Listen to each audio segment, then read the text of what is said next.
Hello,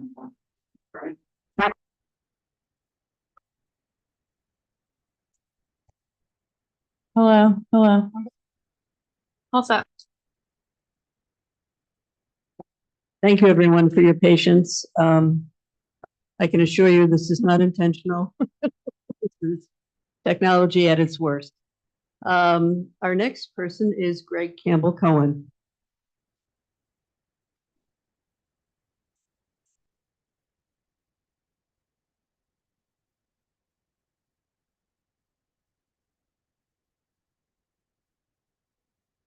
Hey folks, I live in Mount Ida at Troy. And I've already talked about sort of technical opinions about the two pieces of legislation. To raise a few more, one issue that exists both in the proposed law and the existing planning commission, in my view, is that there is no provision prohibiting staff from serving on these bodies. I don't think that's appropriate for a volunteer body. So that could be addressed by amending the local law if you guys wanted to, or you could amend the existing law, which is typically what you might do if you wanted to keep the substance of something, but just change little bits of it. On a more human level, what I will say to all of you guys is that I think people are here to talk about the Planning Commission. In a more global sense, I think people here are here because they are a little bit scared about what is happening with the city right now, with finances and infrastructure and a lot of other crazy things, and a little bit scared about who's got the hand on the wheel. And when nakedly partisan things like this get put forward and greenlit, that does not inspire confidence in this body to be a check against an administration that is not doing a great job. I imagine many of you guys dread being here right now and have probably dreaded coming here, not merely because of the length of public comments, which I am sorry for, but it's an offensive law, so you're going to have to deal with it. But I imagine some of you have been dreading this because you know on some level that this is not right. And it is corrosive to your soul to have to carry water for something that you know to not be right. And it makes you a smaller person, and I would hate to see that for you guys. Thank you very much. Thank you, Greg. David Banks. I'm sorry.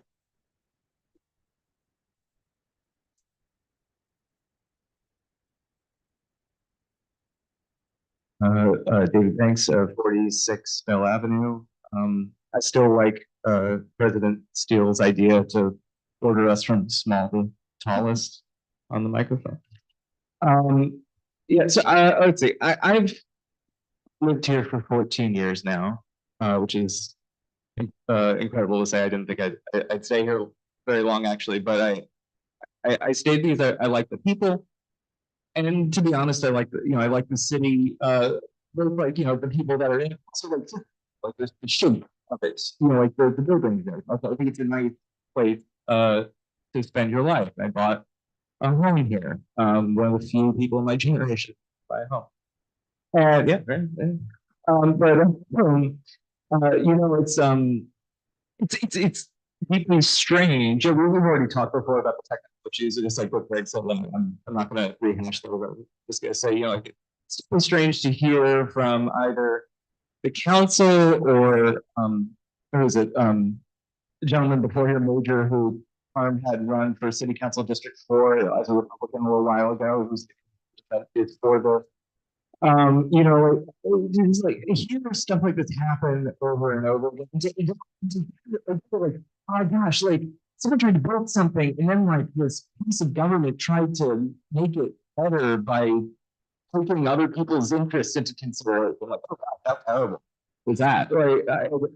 And then they say, well, like Councilmember Casey had said before about how like, well, this is just the way it's done in Troy. That's city mayors for years have just kind of politicized the body, and it's just the way we do things. I don't want to preside over a city that don't want to live in a city that acts like that, you know. And even just last night, I'm watching my council member, Soriento, like just like land-based, along with legislative assistant McDermott, were just land-based constituents who used to be Carm's friend, apparently, about Campbell Avenue construction. The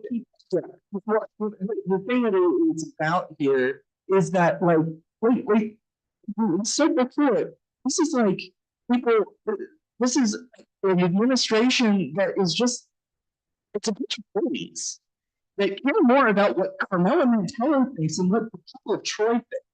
And it's gross. Can we keep the personal attacks? I mean, it's not.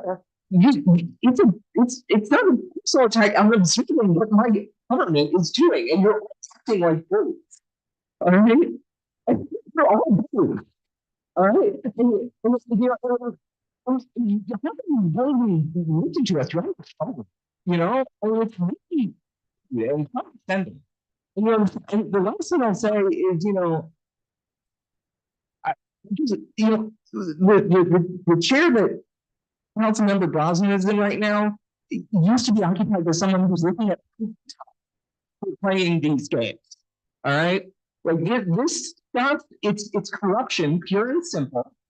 And when you play these games, these stupid games, you win stupid prizes. And I don't think anyone here wants to get that stupid prize of going to prison for giving Kevin Vandenberg a nice little treat. All right. So please, just like have a modicum of decency. Stop being a bully. Can't be like Trump, who you replace your profile pictures with. This is business of the city. Thank you.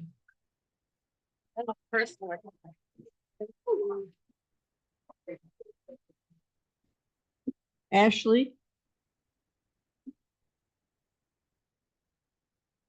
I'm sorry, I'm not sure of your last name. Sal, no one's ever gotten that right, so thanks for that childhood trauma. No, it's okay. I'm Ashley. I live at 118 7th Avenue. I'm a homeowner there. I'd like to just read a little bit of what I sent to my council member, Boston, earlier, to my concerns about this. So this is transparently undemocratic. It opens up Troy residents, most of whom are working class people, to the predatory decision-making of developers who do not have our city or its residents' best interest in mind. So to just eliminate a body of people tasked with ensuring the safety and integrity of how we use our land is dangerous. We, like, where are the checks and balances here? And if this administration is given the green light to just eliminate and create a new public body to put personal interests and pad the pockets of developers, like, I don't understand. It should seem very strange to you that this administration is not offering any evidence. Jeff pointed this out earlier, that the current commission is acting outside of their authority. If you've seen no evidence of that, the admin would be well within their rights, of course, to remove who isn't doing their job, so long as they do that with cause. That's also not happened. So there's a process, and they want to completely jump over that process. And so that should really seem strange to all of you. This stands to benefit, ultimately, a small minority of wealthy developers and an administration willing to give them what they want over listening to the people for whom they serve. So I will be very short and quick with this and just tell you that I urge you to reconsider this and vote this down. Thanks. Thank you. Stephen Maples? Stephen Maples.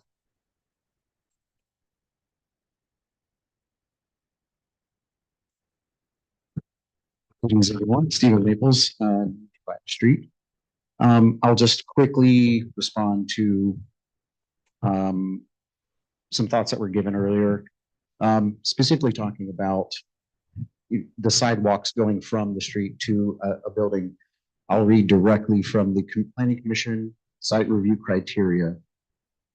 One of the things that we are required to consider adequacy and arrangement of pedestrian, bicycle, and vehicular traffic access and circulation, including alley utilizations, intersections, sidewalks, bike lanes, road widths, pavement surfaces, dividers, and traffic controls.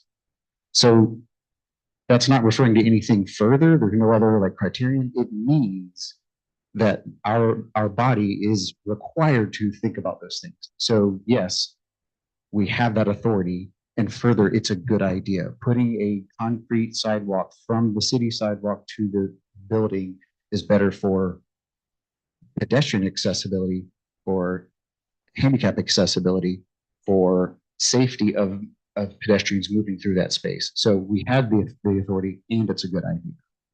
So moving on from that, I'll just mention a couple of quick things.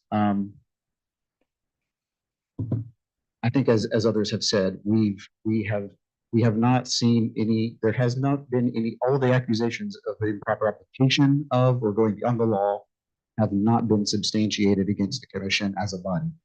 We heard about complaints, and up until tonight, we just had the one single inaccuracy riddled complaint and heard the bad faith at best supporting memo that made it clear that corporate counsel did not read or was it willingly ignored chapter 285, the one that I just read to you.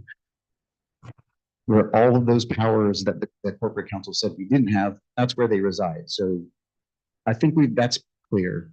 So lacking any evidence that stood up to the most modest level of scrutiny that the commission as a whole conducted itself outside the bounds of the law, we can move to the individual commissioners.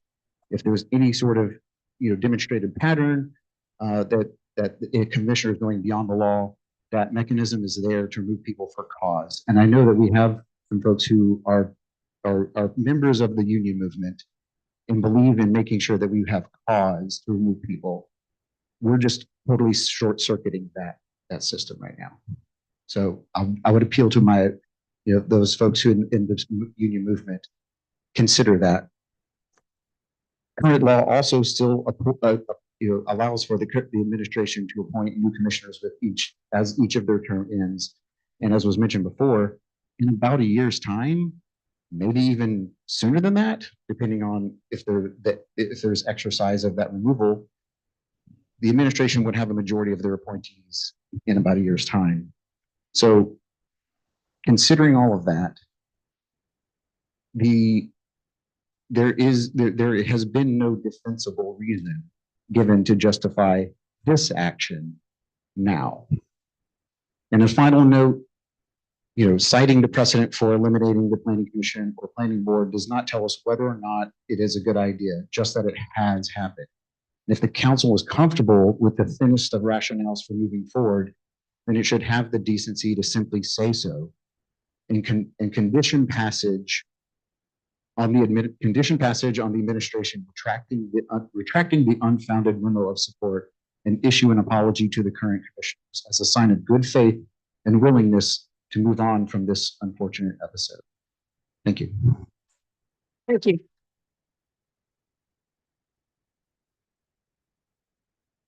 Will Buckinger? Was I close? I didn't realize the sheet made it forward, so I'm surprised that I'm even on yet. I appreciate it. Good evening.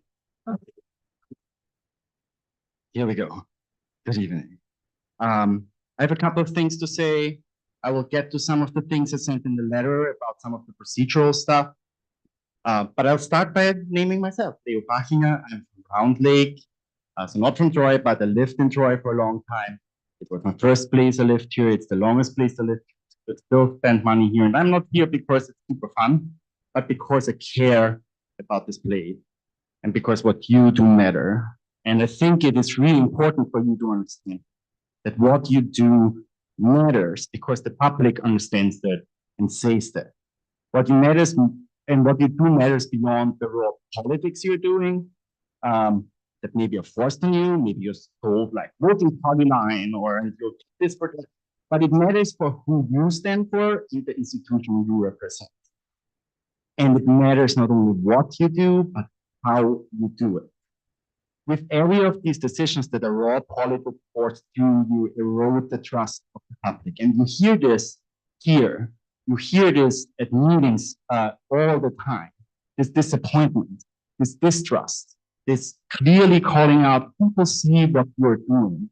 And this erodes not only your own integrity, your own stance and trust that got you elected and is required for you to get reelected, but it also matters for the trust of the institution you are a custodian of. This is not your institution. The Planning Commission is not your institution. You are elected to represent it because they are our institution.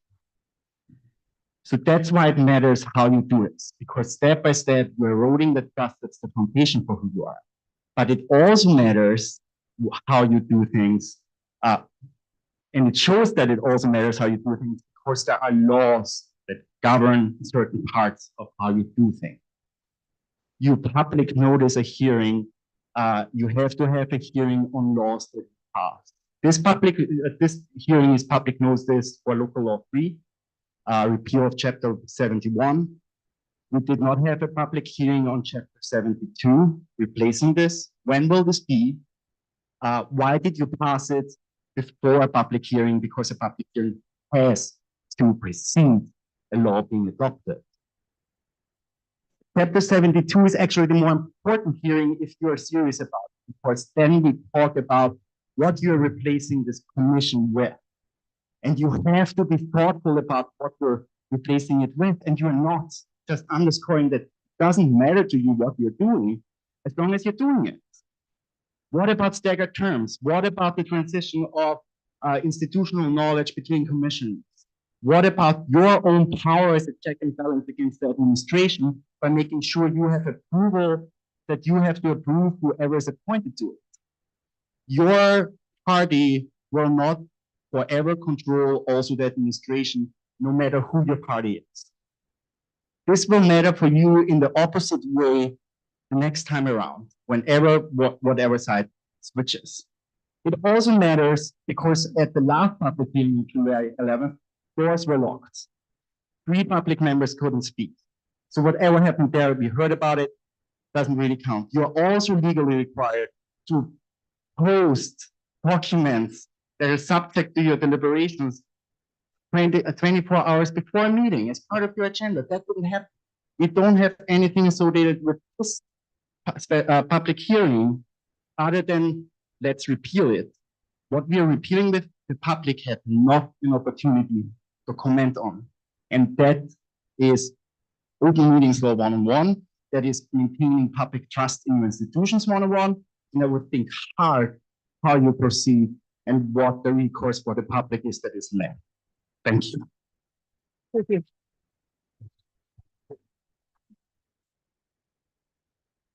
Just as a point of information, resolutions and ordinances do not require by law a public hearing. You have an opportunity at your meeting as public forum is the public's time to comment. Only local laws require a noticed public hearing. The next speaker is James Rath.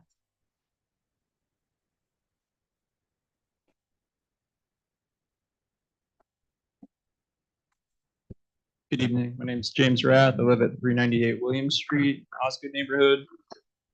I'm also on the Planning Commission.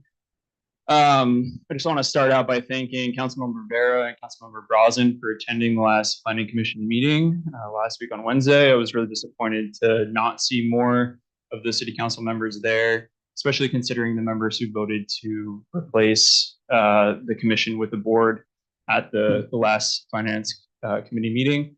I also just want to point out that, you know, I was reviewing the city charter, which is not something I enjoy doing, but section 6H lists that anything that's introduced the same day and voted on the same day would have to have 2/3 of the vote to pass, which this did not. You know, it was 4-3, so that seems like a red flag to me. Moving on to specific concerns. Yeah, I also think I should just start out and say, like, I wasn't personally offended when I saw this pop up. You know, I realized that it was political right off the bat. I do think it's unfortunate and sort of disgusting the way that the rhetoric has kind of evolved since then. And our character and our judgment has kind of been raked through the mud. You know, we take pride in being professionals and basing our decisions off of our expertise and our experiences. And I think that's why this has evoked such a frustrating response or frustrated response from the public. I also, you know, on a similar note, I was really frustrated to hear some of the comments from the Corporation Council in the last meeting, you know, saying that things like having the trash not smell or, you know, having a clear walkway or anything like that, or not holes that didn't collect standing water weren't important or weren't within our purview. You know, I think for people who actually do live here in the city of Troy, like us, we know that that does matter. And so while, you know, there's discussion about having a board that will just rubber stamp things for the developers and go down a checklist, we know that we don't want that when it's in our district, when it's in our neighborhood, or when it's on our block. You know, we heard comments come out for recent proposals. You know, Country Gardens is one that comes to mind, where we heard comments from members in District 5 come out and speak about concerns, you know, with the way things look, the way it's going to impact them, people who lived in the neighborhood for a really long time. And so I think that it's a really frustrating comment to hear from somebody who doesn't live in the city of Troy.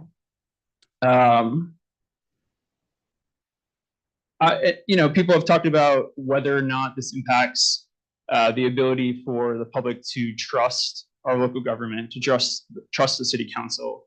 And honestly, I think that, you know, going down this path, we're sort of unfortunately moving beyond trust. And I think we're moving into an arena where it's becoming hard to sort of take the local government seriously. And I think that's a huge problem. So I urge you to, again, the members who couldn't make it out to the last planning commission meeting, consider coming out to a planning commission meeting, learn what we actually do. You know, learn about how the comments made by that small scale local developer, how those are that's actually a success story. You know, all of his projects that he described did pass. All the things that we asked him to do or asked him to consider were simply asks. You know, he obviously didn't say that we told him to do anything, and he did not. None of his projects were denied. Those buildings with corrugated siding are there today. I went by them this morning, and so I think it's a testament to how the process actually works. We want our area, our neighborhood, our city to look good. When we're talking about scaring developers away, not asking them to do the right thing, to make their site look good, to make their project look good. That's exactly how we scare future development away. Thank you. Thank you, James.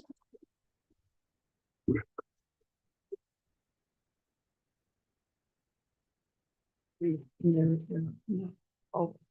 Again, I would mention we have seats up front for those of you who are standing in the hall. Please feel free to come up and join us. The next speaker is Annie Borthwick.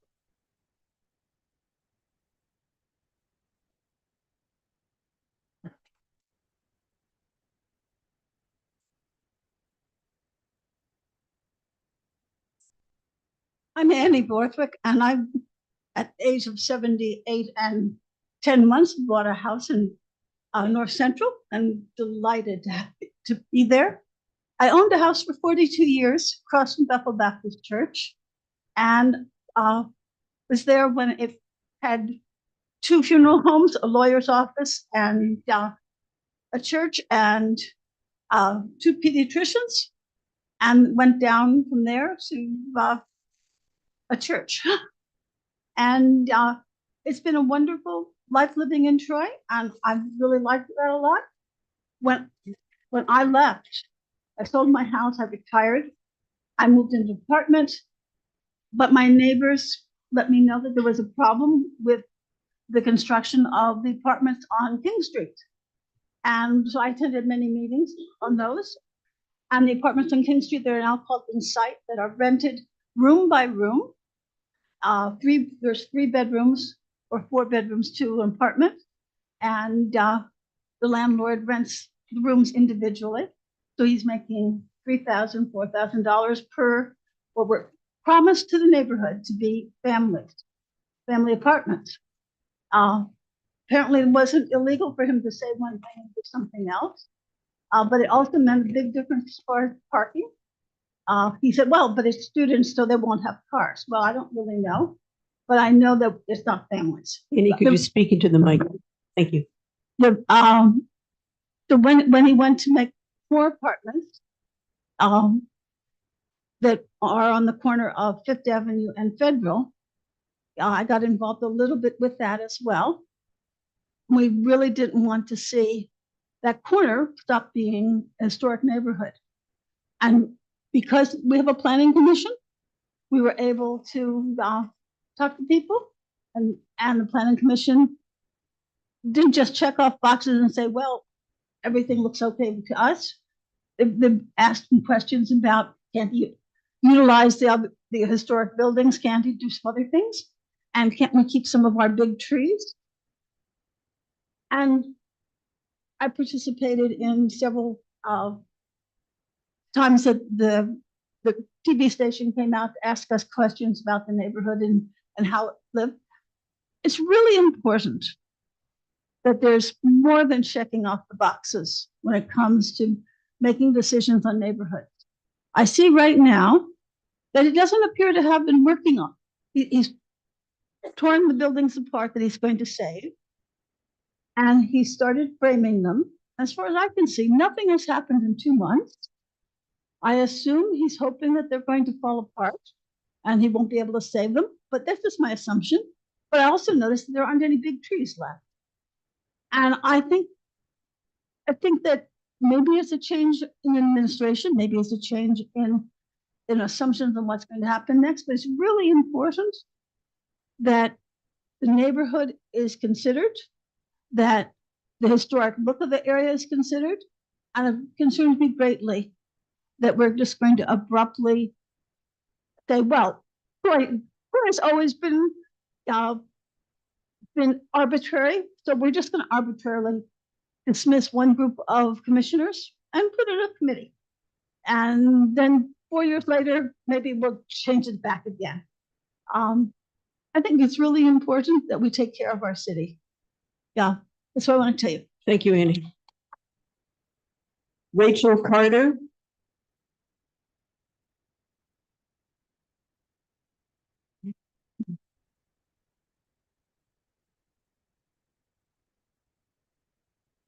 Hello, my name is Rachel Carter. I live in Lansingburg.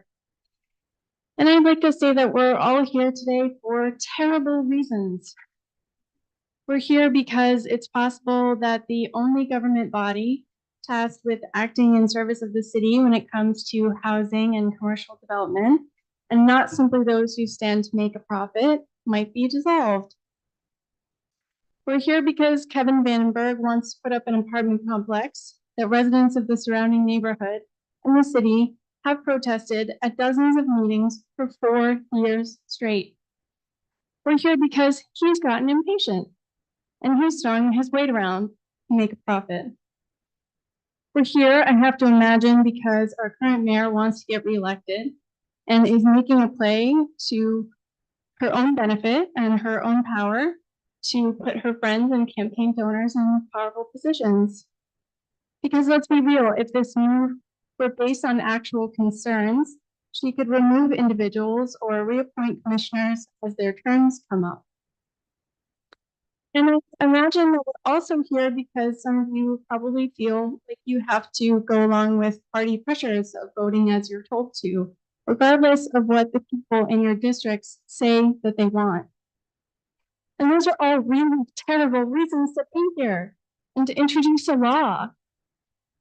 What if instead of this night going down in local history as a corrupt, short-sighted decision that was widely despised, this vote went down as an opportunity to uphold the loudly voiced desires of your own constituents and to act in service of what's best for the city over the long term?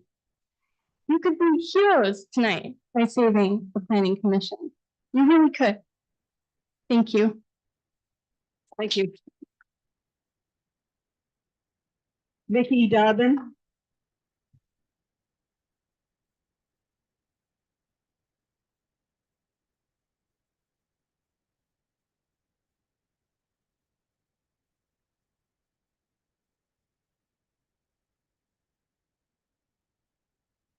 My name is Mickey Dobbin. I'm at 18 Second Street in Troy. First of all, I just want to reiterate some of the comments that were made about the issues with the open meeting here. This is the second of these meetings I've had to come and make statements in support of the planning commission and stopping this blatant bullshit. That I've had to rush hours driving my car because I travel for my job. In the past, under the past administration, I have been able to engage in these meetings remotely. It says that the open meetings law says that I should be able to observe, attend, and listen. And I believe attending means I should be also be able to speak too. Regardless, even if was impossible, I wouldn't have been able to listen, according to my friends who did try to listen last time and are trying to listen this time who have been issues. And honestly, it's quite frankly ridiculous that we are trusting a government and administration that can't even handle basic AV and IT issues to remake how we do our planning from a commission to it's ridiculous. It's ridiculous. I mean, that meeting should have been canceled. This meeting should have been canceled because we're not even following those basic protocols. And as such, my notes are a mess. Like I said, I have hours. So that's just my personal gripe. But it's not about me. It's about the city. And you know, someone said something about trust here. And you know what? I do trust this administration. And I do trust this council. Trust is based on what I know and my experience, and I trust the council. And I trust the administration to do what's wrong. Just like they messed up their finances. I trust this administration messed up their finances. I trust them to support their small time friends who give them donations to do what they want. And you know what? I trust their few cronies on this commission, on this council, to do whatever the administration wants, no matter how wrong it is. But there's things I don't know. And there's some people on here I don't know as well. And I can't trust because I don't know well, but I can hope. And I can hope there are a few people on this council to make the right decision. See this bullshit and this corruption for what it is and stop it right here. Thank you. Suzanne Spellin.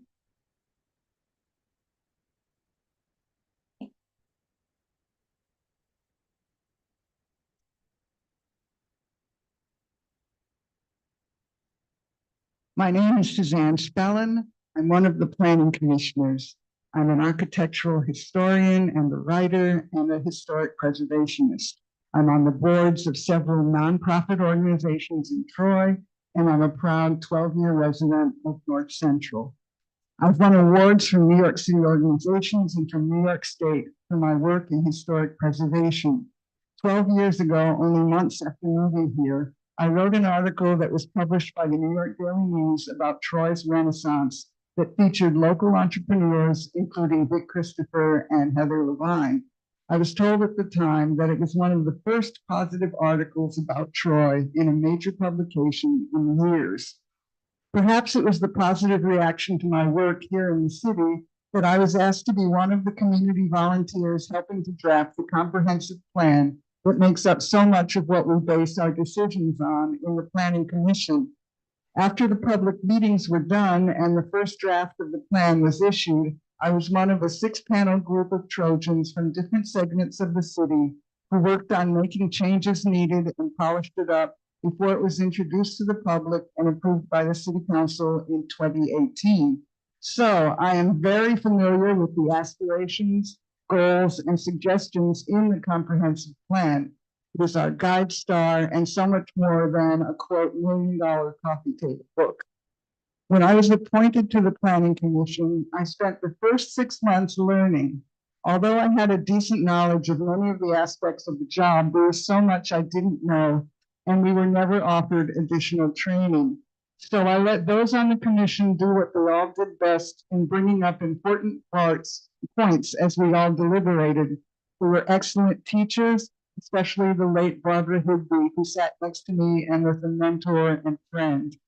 I take great umbrage to the idea that our interaction with developers is somehow disrespectful to them, which is a complaint lodged against us by Vic, the mayor, and Corporation Counsel, They asked, where's our respect and gratitude for them wanting to build in Troy? How dare we question a major developer's plans in a public meeting?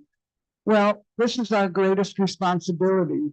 We are conversing with them in open meetings in front of everyone because we are not a body given to private backroom negotiations and bargains. We are only allowed to discuss commission business in front of the world, and that's what we do.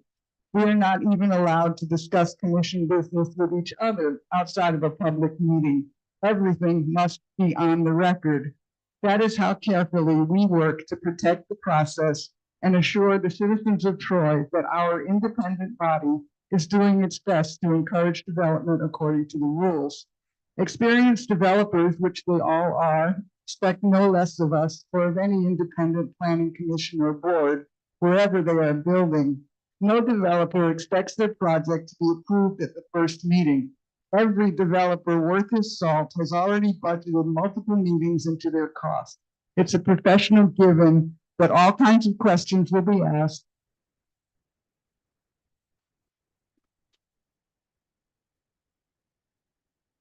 And that's why I lost my place. Everything must be, it's a professional given that all kinds of questions will be asked. And that's why they take care in their presentations and send representatives who can best articulate their vision. Most are not insulted and have no intention of abandoning Troy. They have told us it's ludicrous and it's gaslighting to think so. Our current commission is made up of professionals. We consider every aspect of every project, large or small. Because we all have different occupational backgrounds, what one of us doesn't see is rarely missed by someone for whom that issue is their bread and butter. We work well as a team and have shepherded a great many applications in the years we have individually been on the board. 3 years, 118 projects, big, small, complicated, simple, 118 projects, 0 rejections. We haven't stopped anyone's projects. We are effective and deserve to serve out our terms, not be eliminated by deliberate slander or developer demanding that we have to go. The city of Troy and its citizens deserve a planning commission that is educated in our job requirements, independent and free thinking, and beholden to no one but the citizens of our great city. And I have one last point. This bill will most likely pass. Democrats are in the minority. I understand, as do my fellow commissioners, that a new administration wants to appoint its own people. Both parties do it, but that can be done simply by not renewing someone's term and replacing them with new appointments. Many of us are near the end of their terms, including myself. What they do not have a right to do is destroy us in the process. The outright lies, half-truths, and mischaracterizations of our decisions used as an excuse to abolish the board come not just as political maneuvering and favors to certain developers, but at the expense of our personal and business reputations. That is simply unacceptable. We all rely on our reputations to advance in employment opportunities and compete for jobs. Why is it necessary to denigrate 7 professional people who have chosen to serve Troy in this manner and jeopardize our present and future livelihoods? An announcement on the very public city website that the quote-unquote dysfunctional planning commission is being replaced by a new planning board is insulting, as is the screed by the mayor and corporation council. The so-called explanation of why they feel they must do gives no real examples, not name names or projects or dates, and is filled with accusations that were never discussed with any of us. We have been given no outlet to defend ourselves other than in brief public comment at a council meeting after the decision had already been made. It's just cruel and it's unnecessary and it's unfair. I do not appreciate being used as a tool or an excuse for policy change based on slander disseminated as truth and on the public record forever. I ask that all the language used as a tool to smear us be removed from the record. An apology also on the record would be really nice too. Thank you, Bill.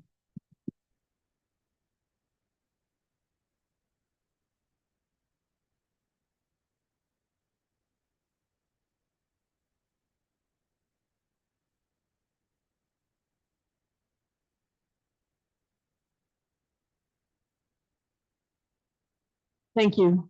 Warren Shaw.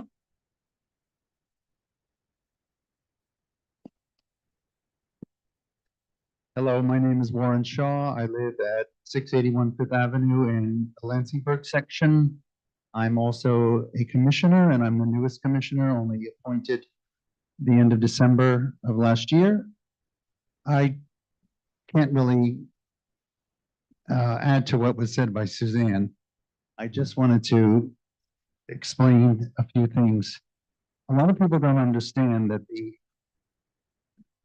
zoning ordinance and the Troy plan, master plan, does have architectural guidelines. No one seems to use that term. It's about height, it's about color, it's about materials, it's about roof lines and setbacks and architectural character, which sometimes is hard to, it's a gray area. We also don't ever, we have a discussion with applicants. It's never a requirement. And at least the 6 months I've been on the commission, just looking personally, I thought I never sensed at all from any applicant that we were asking for something that was out of line. In fact, I thought we had a good relationship with the applicants where I attended meetings. And I actually saw this at the last meeting, where in Taylor 2, for example, it was back and forth between the architectural team, the developer, and the commission. And over those 3 meetings, we saw the project better. So they took some parking away, they took some parking underneath under the foundation, all kinds of examples, architecturally, ADA, trees. So that's why the mayor had this statement, it was a surprise to me, frankly. I worked in architecture for 35 years with major international companies, $100 million and $400 million buildings in the city of New York. And this is the normal process.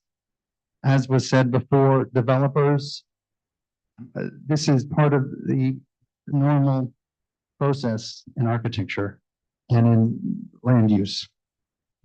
Nothing out of the ordinary. And the other thing I want to mention is, if there were a 5-member planning board to start at the same time, I can't even imagine the planning staff who would have to get them on board and to have to learn the documents, which took many of the commissioners weeks, months, years to become, familiar with. It's the most impractical, just beyond that it's immoral and political. It's just also very impractical. Thank you. Thank you, Warren. Sarah, can you read this? Bridie Yegan.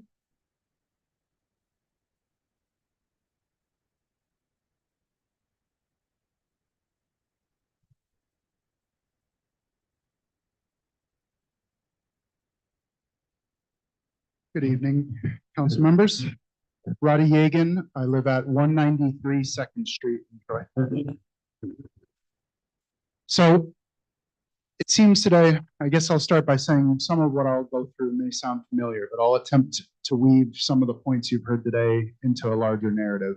There's a larger reflection going on here about how representative government is supposed to function. And we all hear this concept that you can have the most impact at the local level, dealing with your municipal government. So there's an expectation in how this is supposed to work, that the city council members are supposed to express the will of their constituents, not a couple friends, not the mayor, not the administration. You're supposed to represent the constituents. There is a groundswell here and at the last meeting being heard loud and clear about what they want.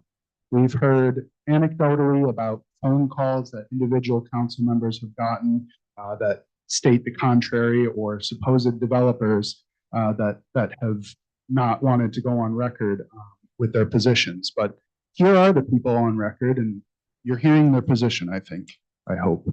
Another aspect of this is acting on correct information and making educated decisions and taking action based on correct information.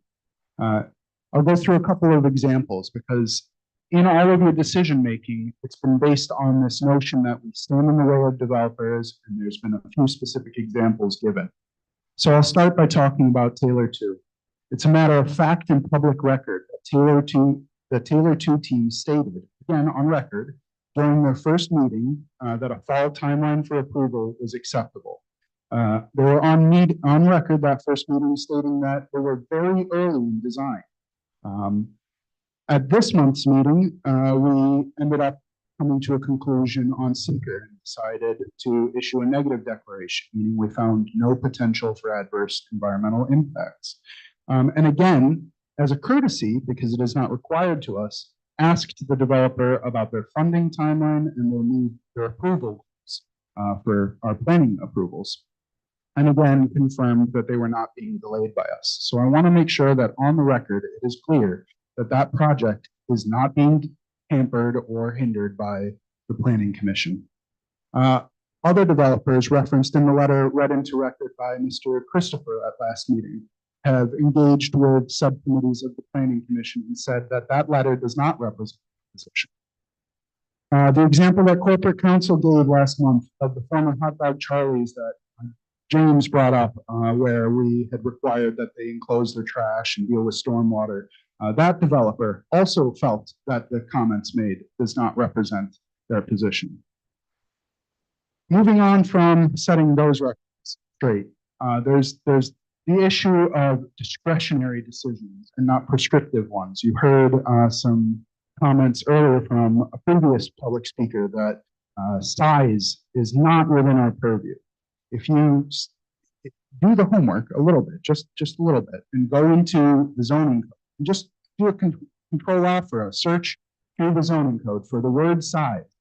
In the first part, planning review, commission review criteria. Second sentence, location, arrangement, size, design, and general site compatibility. You want to talk about subjective or discretionary matters.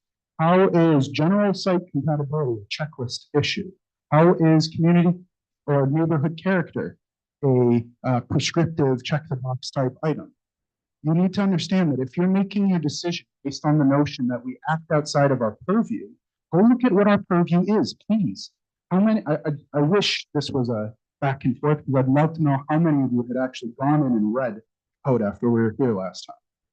Visual impacts. These are another thing that can be subjective. How you choose to mitigate a visual impact is subjective. At last month's meeting, we talked with the Troy Savings Bank Music Hall project about EMCs, electronic messaging centers, and their awning design. These are discretionary, subjective considerations. They are not prescriptive checkbox considerations. We go through these type of reviews always in the interest of making the project the best it can be. Taylor 2 is a great example of that. The project has more green space, more park amenities. It's situated on the site in a way that lets kind of the space between it and the roadway function better. All these things are resultant of a back and forth. Bigger projects often do take a little bit more time to get through in that way.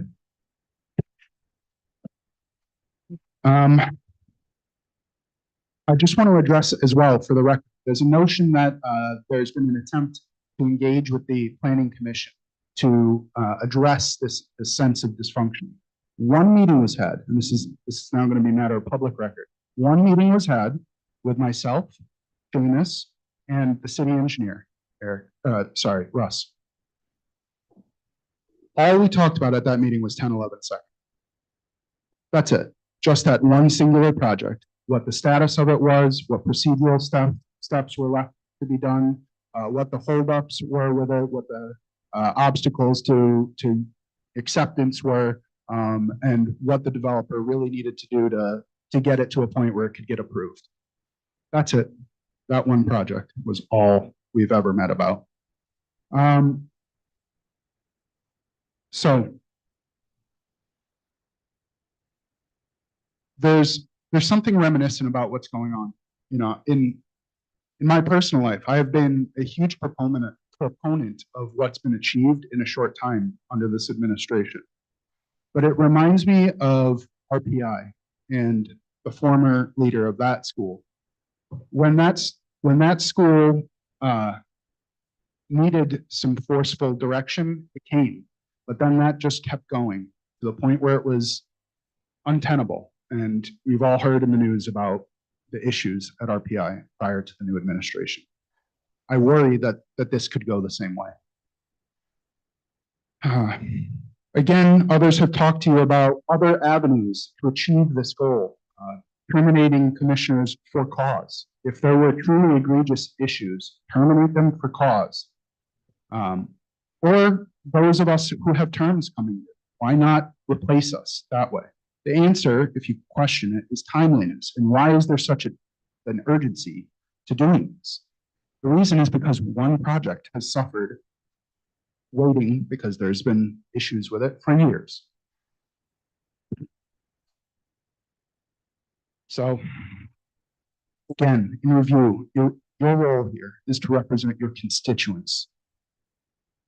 And what are the facts? You've heard excerpts from the law which refute the supposed core of reasoning for this action, that we're dysfunctional and we operate outside our purview.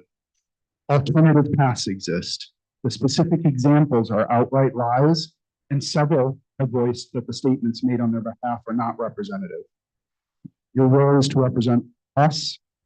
The administration's singular and sole attempt at discourse was specifically about one project, and no evidence exists to substantiate the notion that we are losing projects to Albany or elsewhere.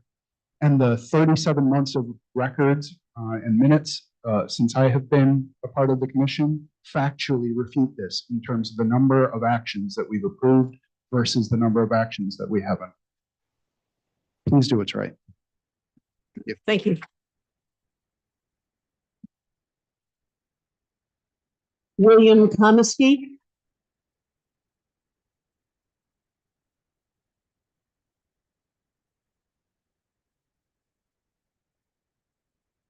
Good evening. It's good to see you all again. I'm William Komisky. I live at 218 3rd Street, and I am a member of the current commission that you are considering abolishing. You heard from nearly every commissioner. You heard from them last week, and all I want to say to start with is that I have not seen a more thoughtful, smart, diligent group who have integrity in their core than you saw in those commissions. And to wholesale abolish them from this job, which protects you and your constituents, is an atrocity. Look at, you all have eyes. I'm pretty long too. I've been around the block. I have spent my life, 30 years in public service. I worked in roles in which I served at the pleasure of the executive for 30 years. I worked for a Republican governor, a Republican attorney general, a Republican district attorney. I worked for 2 Democratic governors, 2 Democratic attorney generals, and a Democratic district attorney. I know the rule, the idea that to the victor go the spoils. It certainly does for appointments that are at will, like the appointments that I had. Every one of them was merit-based, but it was at will. So you could be upped at any time. These jobs provide a level of protection that some union members might have in government, but most managerial employees lack. And it is that you can only be removed for cause. This end run around that statutory requirement, which would literally cause you to look at the performance to the people you heard. And I dare say you couldn't demonstrate that there's good cause to remove them. That just wouldn't happen. As I told you on July 11th when I spoke, this board, and I'm the second U.S. member, this board is a model of what a board should be. We are independent. We are not a rubber stamp. You heard how strong-willed these folks are. We dig into the facts of each application, large and small. We don't just look to the wishes of the developers, although we listen to them.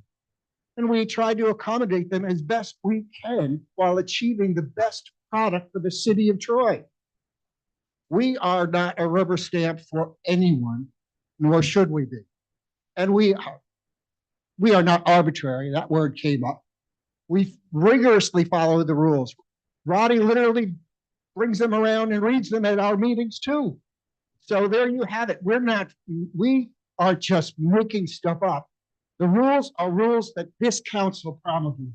They are our Bible, along with the city comprehensive plan. That's what we look like, and in our best judgment, we do our best to apply it to whatever's before us, big or small. We have not stymied development. You heard the numbers today. That's just total baloney.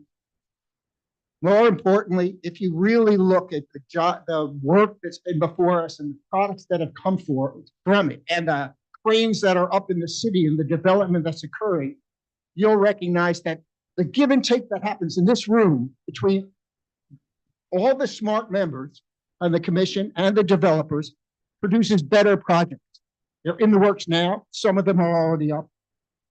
And whatever you do, you're going to want that from your planning board or commission. You've got to have it. We are looking for the best project. So look, I do know through the Victor Gomez books, but it's of great concern to me. I think it ought to be of even greater concern to you that there are people, and you've heard them here in this room tonight, for whom this appears to be this wholesale legislative change to get a clean slate of board members is an end run around process. It's an end run around common sense. It's an end run around good government, and it's precipitated. This is what the perception is, and I think there may be some evidence of it, by a major contributor to the mayor and to one political party. That's just wrong. You don't want that perception. You don't want to have that as the way people perceive what you do. There comes a time, I say this to all of you, there comes a time when doing what is right is more important than being on a team, doing what the team wants, or doing what the boss wants. There is a time to do what is right. And you can replace us all if you think we're not doing the job. One at a time, do it. We get about $5 an hour when you add up all the time we spend on it. But this is the time for you to do what is right. This is the time to search your soul, really examine the evidence, and decide what is right. That's all I have to say.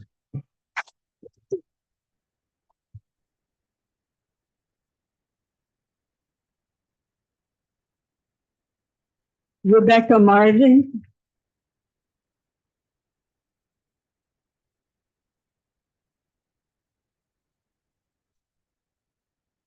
Good evening. Thank you so much for letting me speak. My name is Rebecca Martin, and I'm here tonight on behalf of Riverkeeper. I wanted to read a joint letter that was submitted yesterday by Riverkeeper, Scenic Hudson, and Hudson River Sloop, Clearwater. Dear members of the Troy City Council, the signatories of this letter respectfully request that this be read into the record of the July 25th public hearing on proposed local law number 3, which would repeal chapter 71 of the Troy City Code to be replaced by the adoption of a new planning board ordinance pursuant to general city law.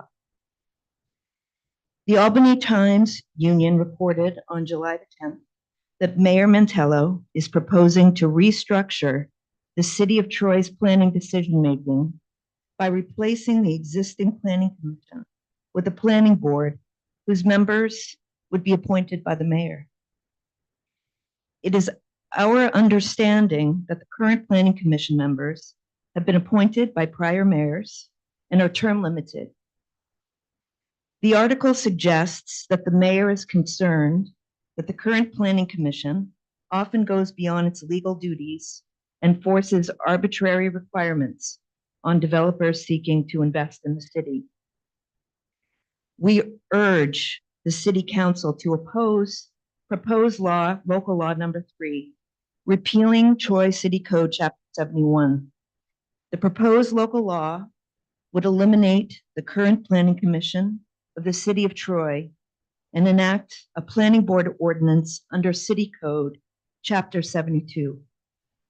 In effect, the current planning commission would be disbanded before its term limits have expired, and the mayor would appoint an entirely new board.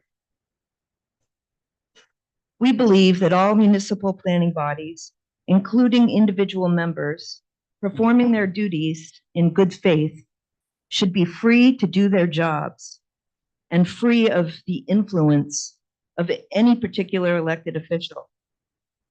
If a chief elected official believes that a planning body and/or any particular member are acting otherwise, such concerns should be addressed via conversations with the chair and/or other members. Given this, Scenic Hudson, Riverkeeper, and the Hudson River Sloop Clearwater strongly advise against a wholesale change in structure through a local law. Thank you so much for your consideration. It's really a pleasure to be here with such a wonderful group of constituents. We've been following the city of Troy, working here for many, many years, since 2019. And it's a privilege, and we're here tonight to support you. Please do the right thing. Thank you. Thank you.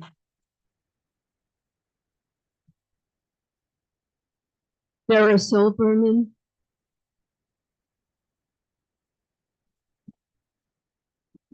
Hi, good evening. Thanks for having me back here so soon. My name is Dara Silverman, correctly pronounced, impressive. And I live at 92 Ida Street. I own property in South Troy. I have been at the planning commission through a planning process as just I'm like an average citizen. I'm not a developer. I actually was a farmer. I was actually the pioneer farmer of commercial urban farming here in Troy, New York. Due to my experience in the city, I no longer farm. Some of that experience you two know a little bit about recently. But what I come here to say is that the experience that I had in the last month is an indication that I think that there is not the professional talent in the city to continue to enforce code. And the issue that I see with completely changing the planning commission, given the state of the current employment state of the planning department, it gives me pause. I think losing all of that institutional knowledge at a time when it's clear that the planning commissioner doesn't quite know the process, he'll come to know it. He's new. I think we're all admitting that. I think his speech when he was up here last time was an indication of how much exactly he has to make progress on. I personally have worked very closely with Eric Ferrero, who's also in the planning department. He's extremely knowledgeable. I own a vacant building in the city, so we've been talking a lot over the last 7 years. So, I mean, that's great, but his overwhelming response to everything that we talk to him about is how overwhelmed in planning he already is. And to dissolve the planning commission at a time when your number one guy is like, can't keep going and I can't take on more right now.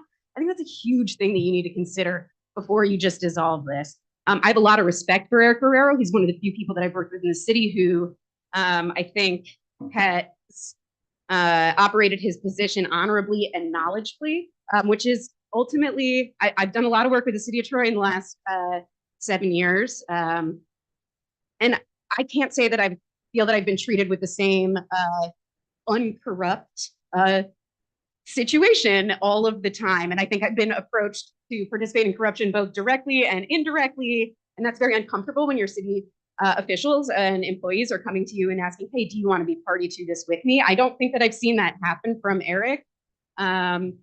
And I don't think that we should put a situation in place where now he's so stressed that those are something that he also considers along with, several other city departments. So at a time, and in my own personal experience, having been someone who went through the planning process, I was unanimously approved on my project. I would like to, James brought up an interesting point in the same zoning. Now, this is zoning, not planning. Those are two separate boards for those of you that don't know. The zoning board approved 4 projects at the same zoning hearing that I was at. 2 weeks later, because of a lawsuit from a local, 2 of those projects had to be rescinded because they did not follow the rules of needing a supermajority to approve a use variance. And because there were only 4 members sitting that day on the planning commission, they needed anyway. 2 projects were pulled back. The city got sued over it. I don't know how it turned out because I don't care. I just know that happened while I was at zoning. And so when James brings up the issues of needing this supermajority, I'll say that there is precedent for that being an issue for the city. And if that's something that you haven't considered, I would also recommend considering that. But I would argue that we need to get our professional force on the city in line before we start attacking a new project. There are many vacancies in the city. I'd love to watch this body fill them. I need you to fill them so that I can continue fixing up my house, so that I can continue working in this city, so that I can continue making my community a better place to be. I don't need political infighting to benefit a developer. That's what it sounds like. If anybody has any suggestions as to why this is happening that isn't that, the only other thing I've heard is a besmirchment on my sweetie, and I won't have it.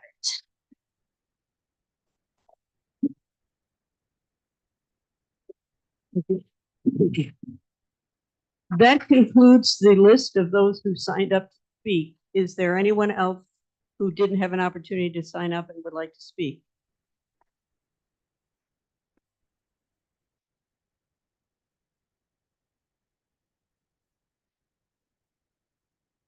Good evening. Please state your name. My name is Kathy Gavitt.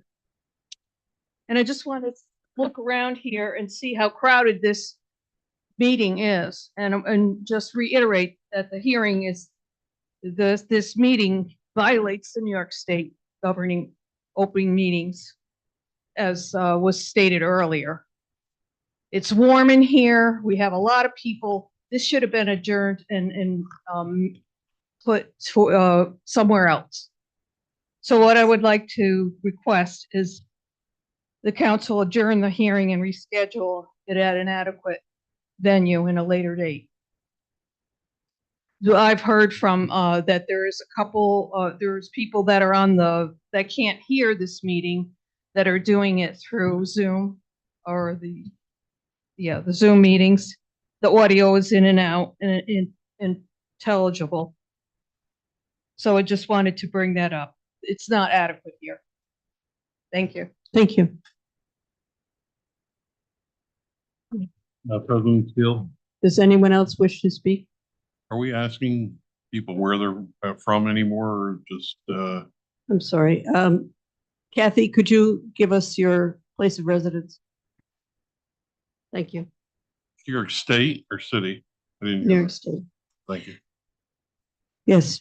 Hi, Hi. my name is Sarah Wengert, and I reside at 54 Brunswick Road in Troy, and I am an acting commissioner on the Planning Commission.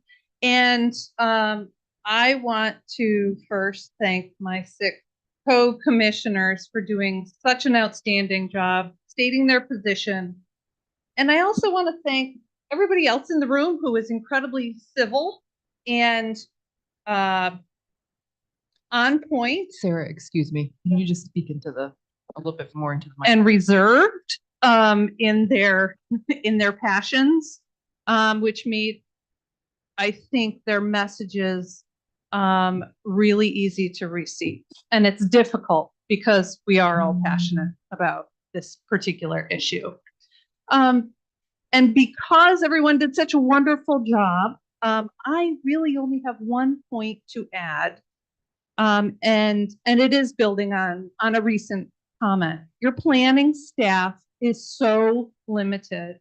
We rely on Eric Ferraro to such an extent, but he relies on us too. And if nothing else, keep the planning commission for Eric Ferraro.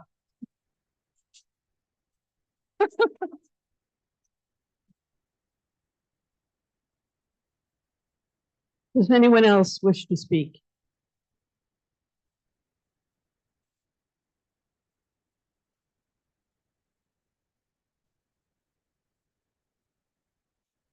Hi, guys.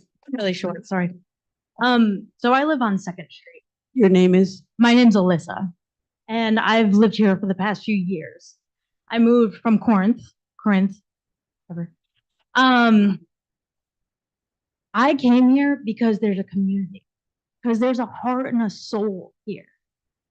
I'm telling you right now, you limit or get rid of this board, you're not going to have the character that brings people here.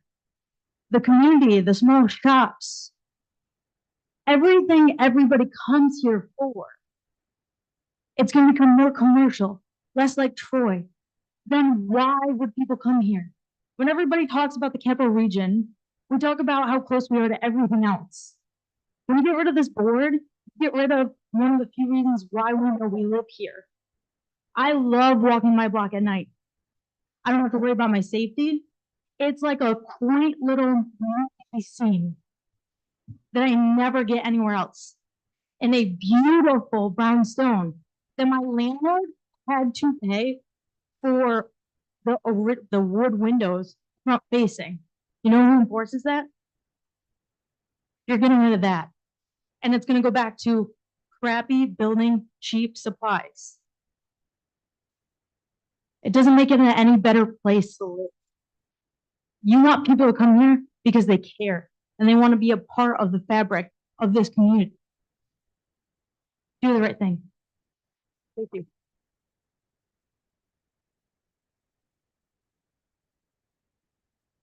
Is there anyone else who wishes to speak? President Steele, are we asking for full names or just first name? I think first name is fine. If you want my full name, I'm more than happy to Give your first. Just hold. Hi, I'm Raymond and I live on Highland Ave. Yeah, I just wanted to speak again. It's kind of funny, you know, large crowd, you know, it's a pretty big crowd. I don't know if it's not as big as last time, but still pretty big. Just wondering how many people are on the YouTube. Well, that's unfortunate. Yeah, I really can't see it. So, sorry?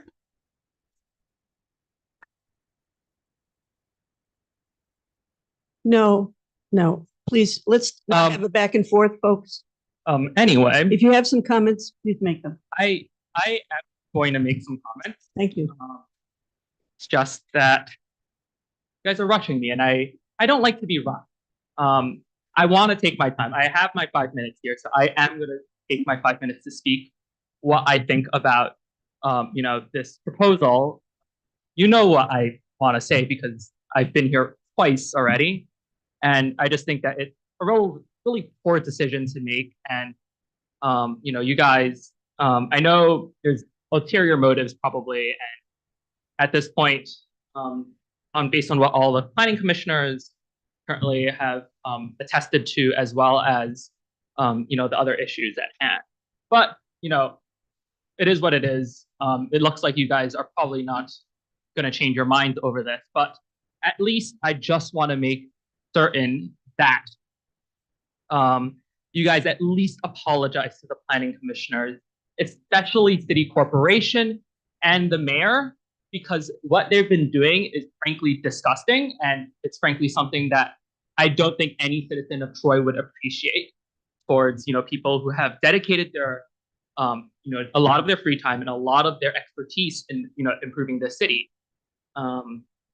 Regardless of what that fact is, I also think that, you know, the position of the city council to prevent people from speaking on personal attacks, while yes, it is very useful in keeping quorum and keeping decorum, not quorum, decorum, is also really unhelpful because the fact that this, city corporation has slandered these people. They have made them seem like idiots. And honestly, that is not the right thing to do. And I think, yes, it will get personal because of the city coming out and swinging and destroying, the professional lives of these people. So of course you're gonna have.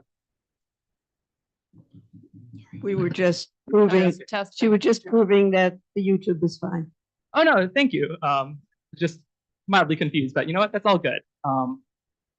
I just like I that's what I strongly believe in as well, and I think I really urge city corporation, the mayor's office, and city council as a whole to apologize for the behavior towards the planning commissioners as individually, and for the unfortunate effect that of what is somewhat political. I get it. What you want to do is replace the planning commission with the board, and at this point, like I don't think it's worth fighting over that. If you guys are so set on such a thing, so I really do just want you to do that. On another note, I do want to. I do think it's really interesting because you guys are also complaining a lot on like the how the planning commission designs and how they the design process that the planning commission goes through. And I was thinking of a pretty well known podcast, a horror podcast about horror topics. And I think it's really interesting because there is that horror topic of, the endless suburb, the sprawl that, a lot of American cities have and, have been building over the last 50 years. And I think it's really unfortunate that, the city council wants to do that, even though Troy has some really, really nice urban areas that really, need the investment either from, new construction or, maintenance and other, important quality of life issues. And I think it's really disappointing that, that, everyone here is basically colluding to get rid of it. Thank you. Thank you. Does anyone else wish to speak? Seeing none, I want to thank you all. Your comments were very helpful, very insightful, very heartfelt. And I hope my colleagues will join me in taking them into consideration. At this point, I will declare the public hearing closed.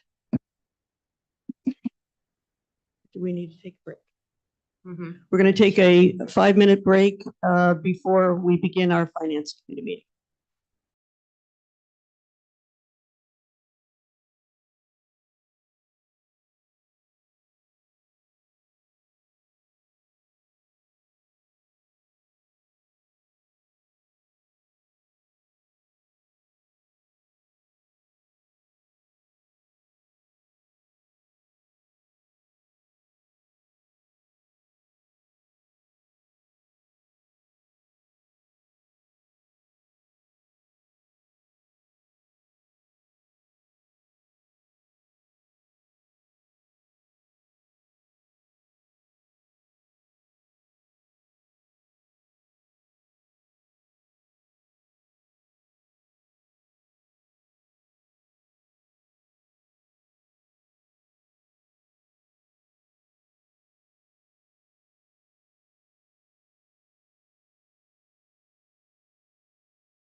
Yes, yes. Um, I went up the number. I looked it up. We're in for cover. Yeah. A lot of people didn't talk about it. They were gone.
Okay.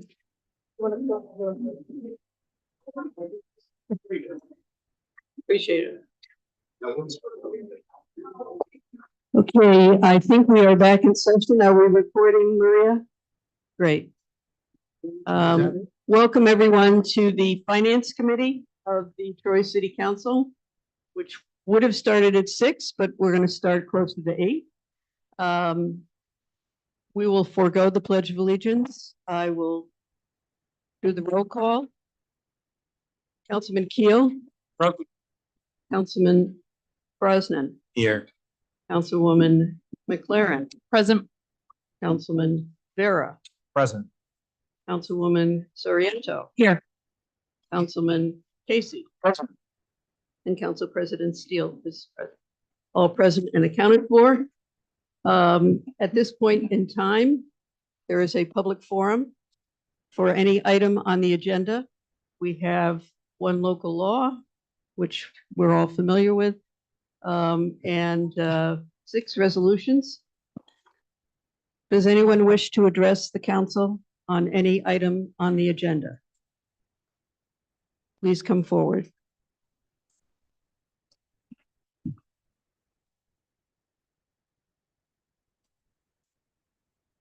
Thank you. Peggy Konak, 8th Avenue, District 1, Lansingburg, Troy, New York. I voiced my opposition to local law number 3. I think twice already. Well, I'm going to voice it again. I was also a part of the citizen members on the comprehensive plan when that was done and put in place. This commission came out of the comprehensive plan. These staggered terms came out of the comprehensive plan. So go ahead, you do your end run. Go ahead. Because you know what? I've been here long enough.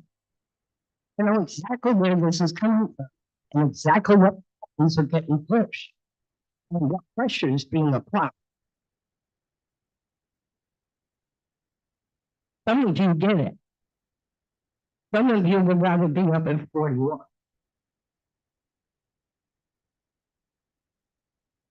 Your job here tonight is to give Queen what the Queen wants. Well, the truth is, the Queen Who's looking to help out? There's nobody. Her own friend from the neighborhood. Where it used to work. One of the reasons why the comprehensive plan changed it from an old school planning board where everybody sat at the same time. I remember going to planning meetings under Wally Otis, Kevin Vandenberg. I remember when Kathy, oh, I can't remember her name right now, was on the board as well. Up until this commission is far from dysfunctional. Actually, if you need to know, this commission is not dysfunctional.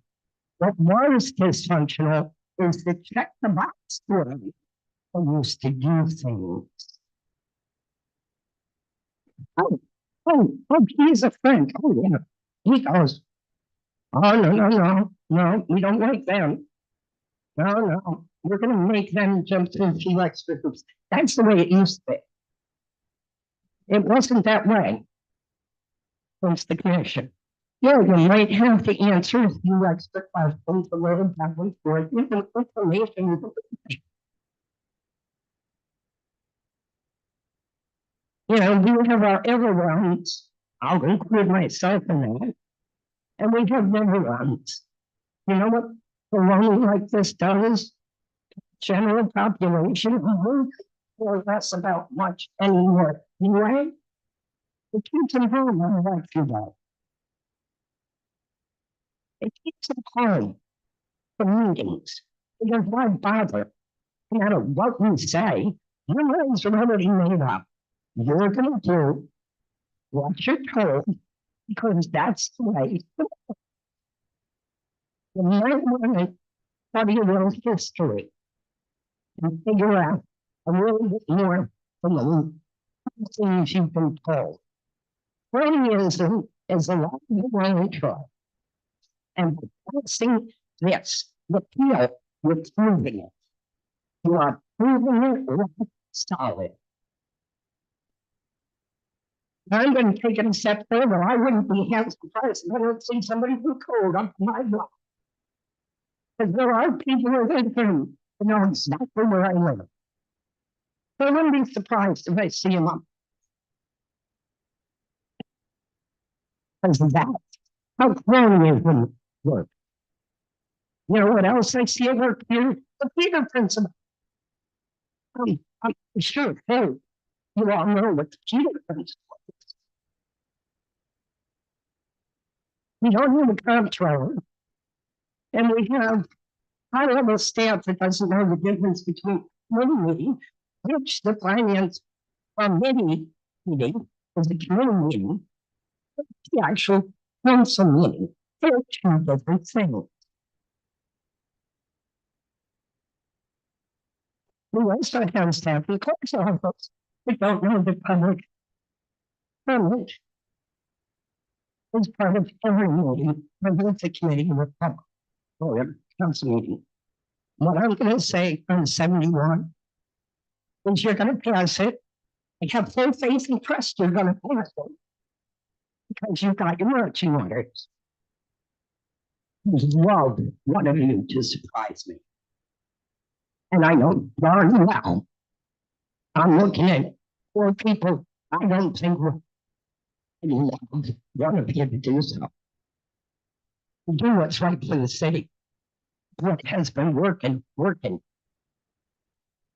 Yes, I think the standard needs to stop. No, you make accusations without proof.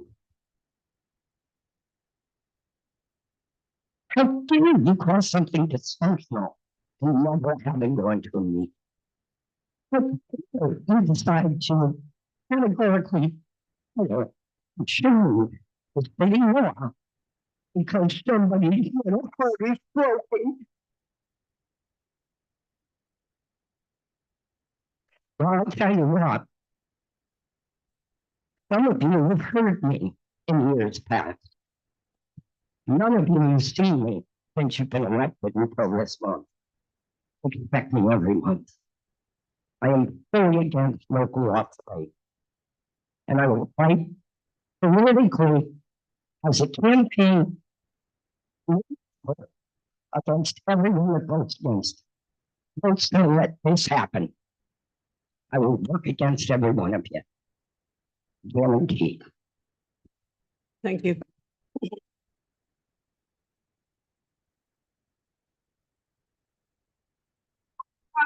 Unintentional.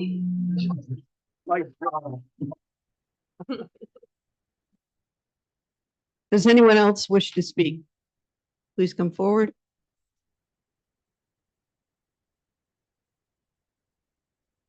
Hopefully the mic is still working. Test, test, test. Yes, yes, yes. Hello, hello, hello.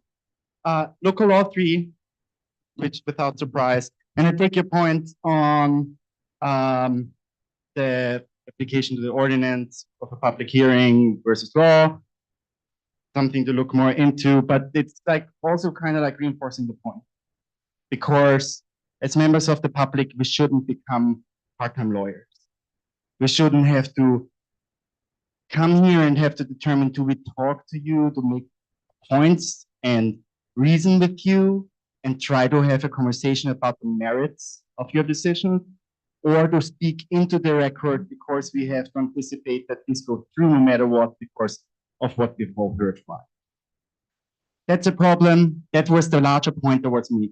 I also, notwithstanding that point, pointed to other pieces that are grave, like the locked doors, including the acknowledgement that that was a persistent issue that was known about, that doors are regularly not accessible, preventing people from speaking. That is a big deal. So just to re-emphasize that. It's not one thing, and it's also not about catching you. It's about what's doing right. And like this process here is reiterating that. Why do we have a public hearing followed by the committee to which this law needs to go to right after that? The finance committee, for some reason, to then immediately after have city council meeting pushing this through. It's not about, do you have to have a hearing on chapter 72 either? Can you live up to your responsibilities as representative, right? You can have a listening tour. You can invite the public in, even if you don't have to think about this law, to think about the implications of staggered terms, of your own power in inserting yourself in the process to reinsert check and balances as we walked over.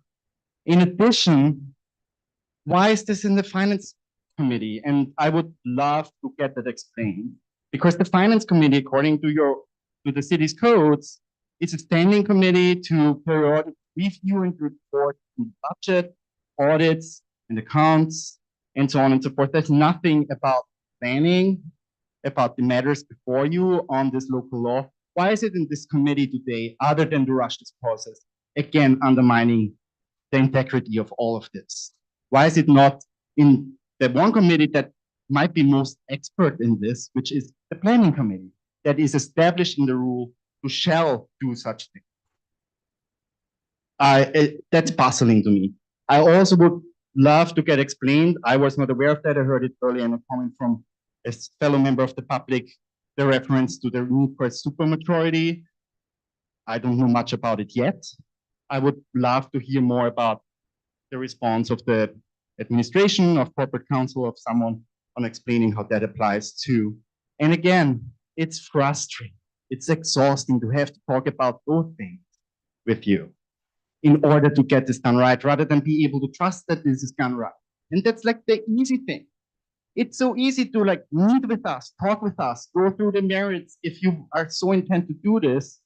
And it's so hard to like force this through the length to which you go, and in the process potentially trip up over procedural issues at the end of it.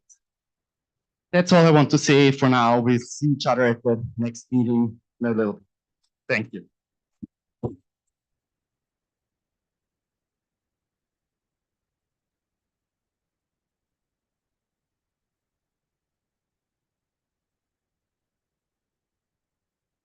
Hello, my name is Sean Mickey Michael Dobbin. I live in Second Street, apartment 1F. Is that good enough for you? Okay, good. Finance meeting. Well, actually, you know what's interesting? There's going to be, I would assume, financial implications to any passage of any law. On top of that, as we heard before, that there are issues with staffing, the actual staff for planning as it stands. We have not gotten financial information, any financial status, any quarterly reports from this administration. So how do we know that we are financially stable enough to pass a law that completely changes a major way the city functions onto a department we don't even know if we can? I'd say any business in passing any laws or ordinance right now is a mistake without us getting full financial transparency from this administration. Thank you.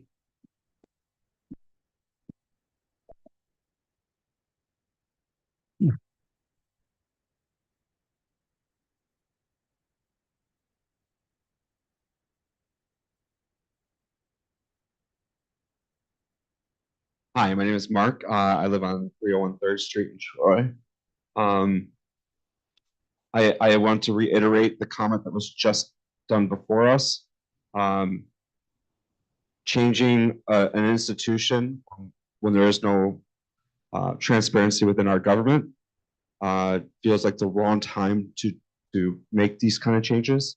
I do think that, again, as I stated before, do think that this is a sledgehammer to correct an issue that could be corrected with a scalpel if you think there's an issue.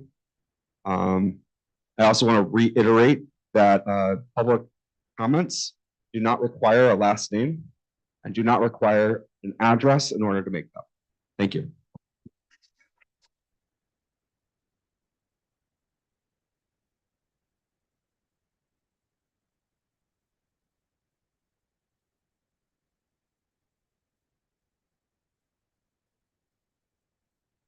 Hey there, my name's James Rath, 398 William Street, current planning commission member. I wanted to start out talking a little bit about how fun it is to be on the planning commission. And I think this is maybe something that you folks can relate to. Our last meeting started at 6 p.m. like city council meetings. It ended after 10 p.m. It's a more than 4-hour long meeting.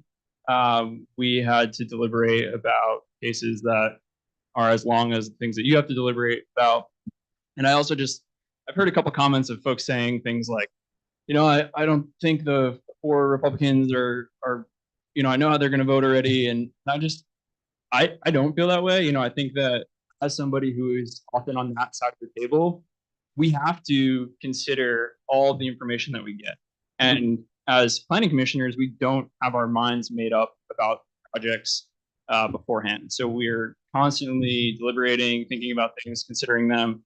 And I would hope, you know, especially my council member, Tom Casey, you know, you guys are sitting here listening to us and making a decision based on the information that you're getting and not, you know, a meeting that you had last week or something like that. And so, yeah, I mean, you know, it's not necessarily fun to listen to public comment. You know, we have projects where the room is as packed as it is tonight, and it is as packed as it was last week at the last meeting. And we get a lot of strong comments, and we have to listen to those and consider them. So it just brings into question, who are these 5 people that are going to step up in our absence, and what kind of decisions are they going to make? You know, what kind of credentials do they have? This is something that we have not gotten any information from the administration on, which I think is deeply concerning. You know, my background is in transportation planning, and I do tree work, which is why I'm dressed like a high school student going to like a drive your tractor to school day. And I have a lot of overlap in my profession with Stephen Maples, who's one of my fellow commissioners. And, you know, Stephen and I both really focus when we're looking at site plans on, you know, pedestrian infrastructure, parking, turning radii, curb cuts, curb ramps, all these things that like aren't really that exciting, but that we know really well.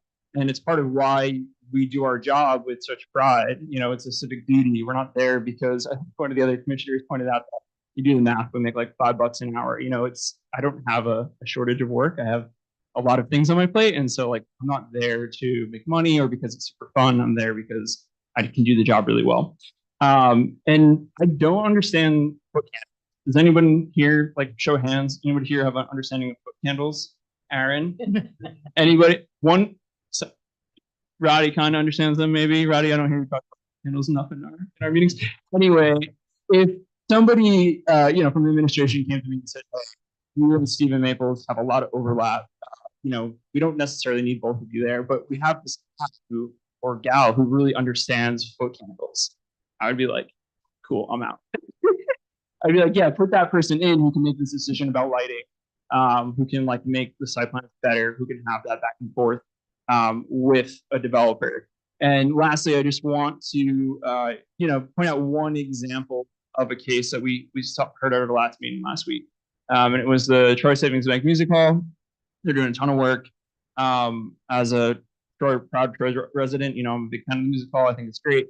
I want to see their project be successful. I want to see everything they do be successful. But we still had to, look at this project very closely and make it the best project we can make it. And one of the ways that I felt like I could do that was by focusing on accessibility for people with disabilities, for everyday people, for people making deliveries. The curb ramps, at 2nd and State Street are not ADA compliant. Somebody who uses a wheelchair or somebody who's blind might have a really hard time using them.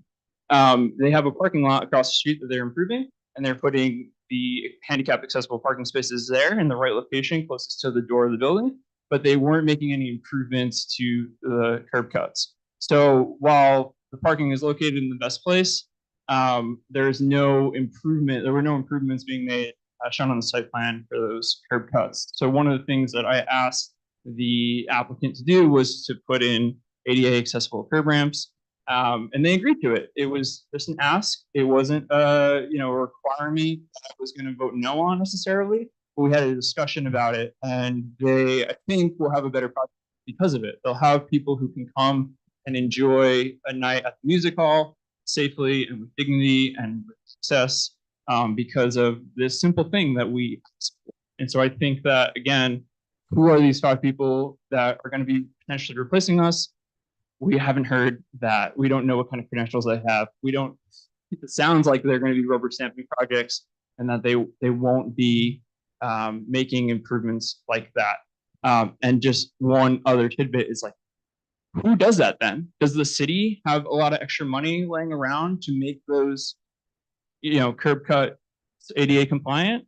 And that's going to cost thousands of dollars, let's say. So who's going to do that? Is that going to fall on the burden of taxpayers? And I hope you consider all this.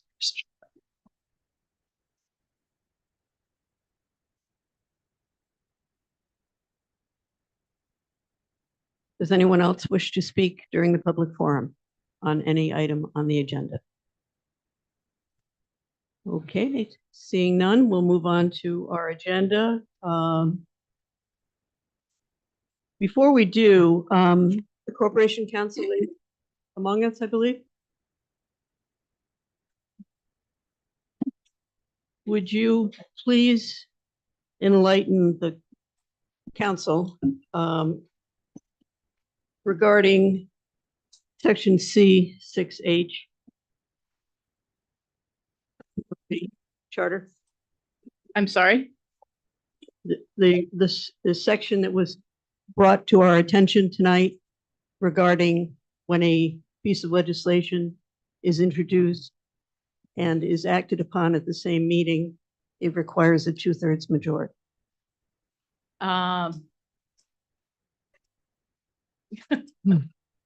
Was introduced, Council President. It wasn't introduced at the same meeting. As you're aware, it was introduced at the regular meeting, introduced, public hearing tonight. No, we're talking about the resolution creating the planning board. It was an ordinance, sorry, the ordinance. Right, it wasn't, right, it was wasn't introduced at the last, correct. So you've had it more than 7 days.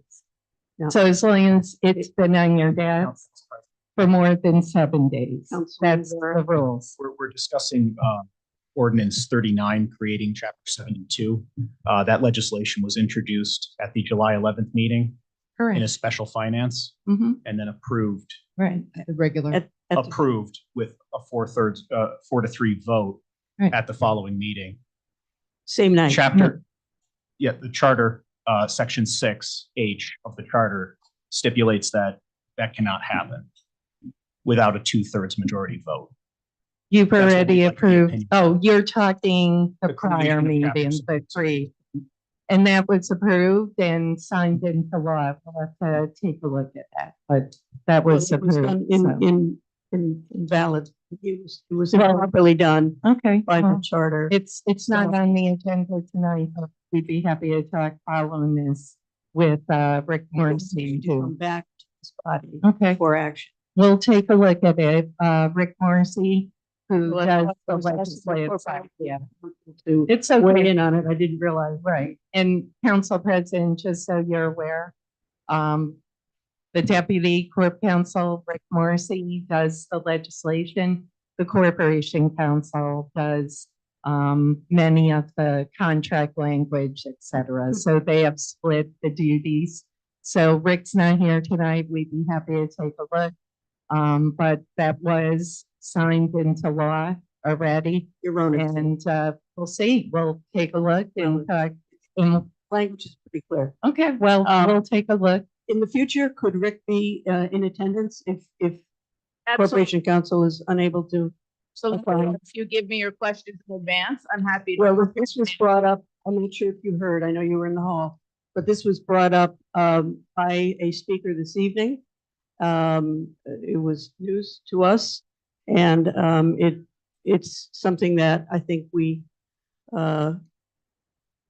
obviously acted incorrectly. If that's true, then we'll We will- look at it and We'll need to bring it back to this body. I think it brings into question the whole issue, frankly. And I'm wondering, If, Council President, if, Councilman, yes. if local law number 3 were to pass tonight and repeal the planning commission and ordinance 39 is found to be, had passed erroneously and not in effect yet, then effectively we have 0 planning, no Capability. commission, no board. Well, I can answer that anyway.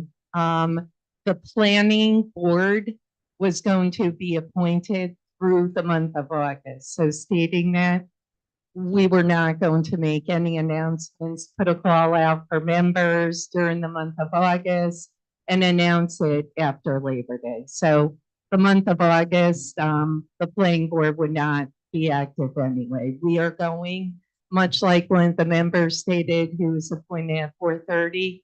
At the end of the prior mayor's term, he received no training, kind of thrown into it. We're going to do it much differently. We're going to provide training, couple workshops, and then announce the board after Labor Day. So whatever the case may be, the month of August, the planning board was not going to meet. You can't just throw the planning board into action without putting a call out for residents who are interested.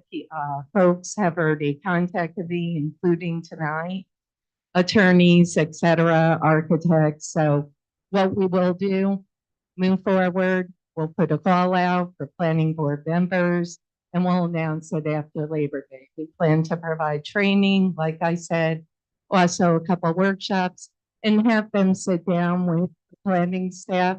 And I did want to make note, we agree, the planning staff, our planning commissioner, who also worked at ESDC, very involved in planning activities for ESDC.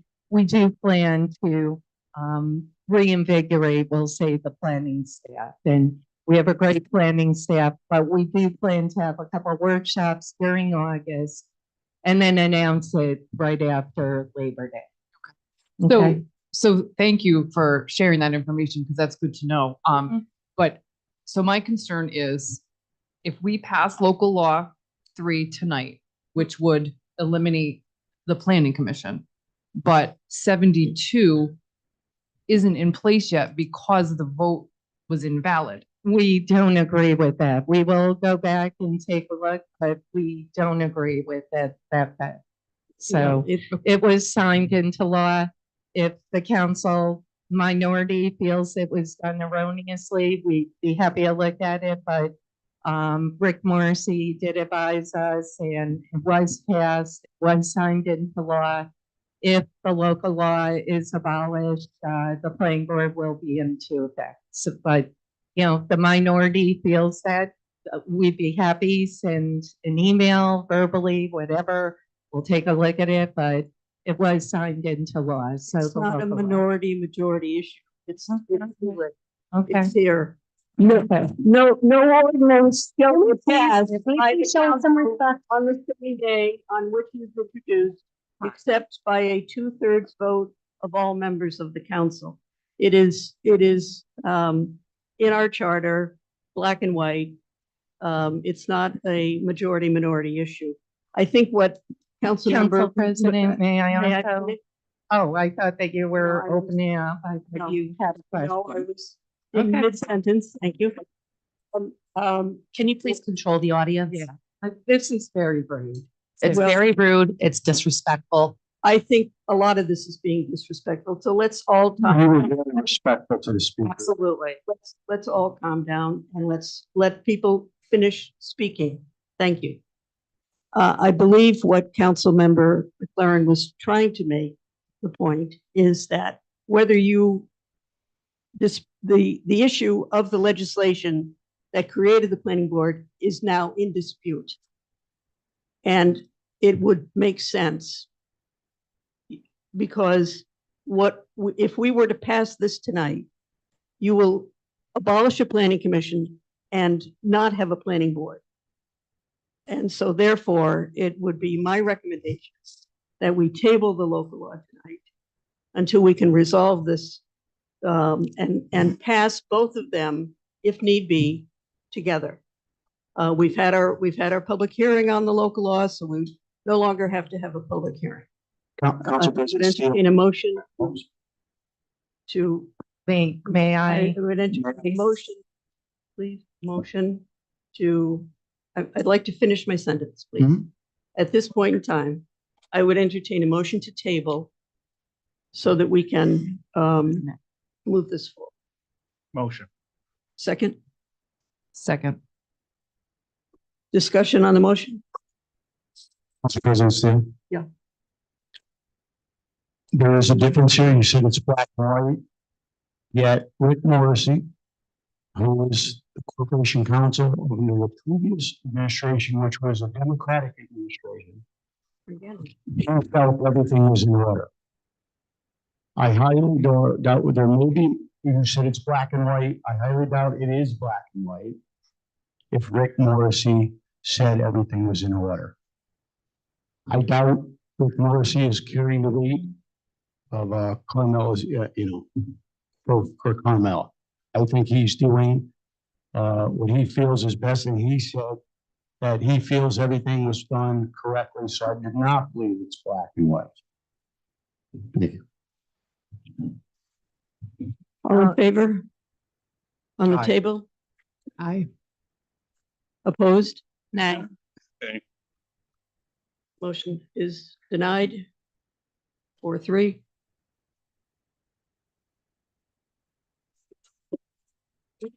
Council President, can I just, Councilmember McLaren. I just want to reiterate that it is not about, for me, it's not because we're the minority and, we're trying to overturn something.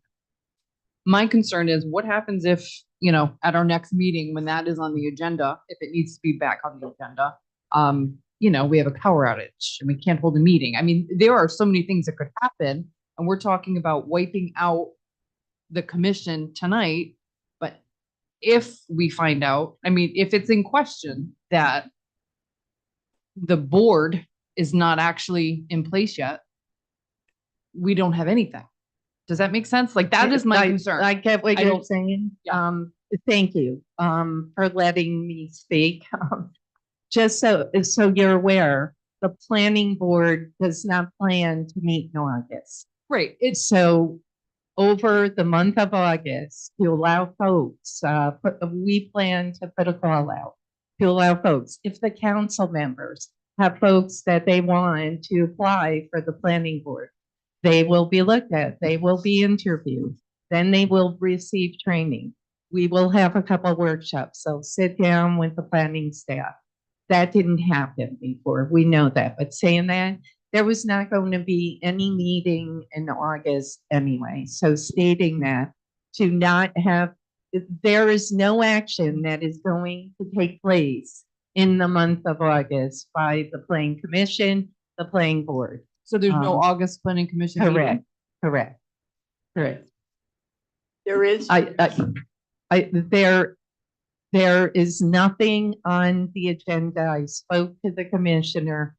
We have planned to request if the planning board, planning commission, whatever was in place, if this went down, the planning commission would obviously still be into effect. I am stating, if the planning board goes into effect, we do not plan to have a meeting in August to get the planning board the proper tools, the proper folks on the planning board, the proper training, have a meeting in September. So any applicant for the month of August, if they are on a planning commission, if this were to go down, we plan to contact those folks and let them know, obviously, what is happening here, full disclosure, and the planning board would be acting on those items in September.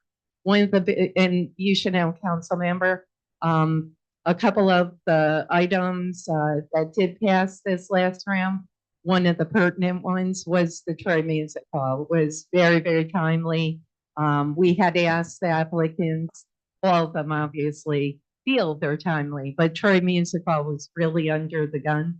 That did pass. I did speak to the planning commissioner, the planning staff.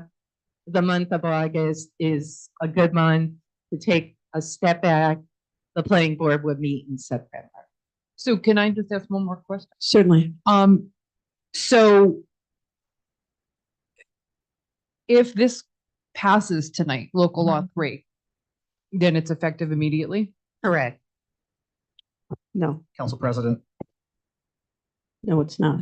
It has to be filed. It will with the- be filed it with has to be the filed secretaries. with- But the effective date is immediately to move it forward. So yes. So we we will will, file. we will have repealed the planning commission and we will not have a planning board. So again, there is nothing. Projects that are in the hopper will be stalled and delayed because there will be no body to entertain that.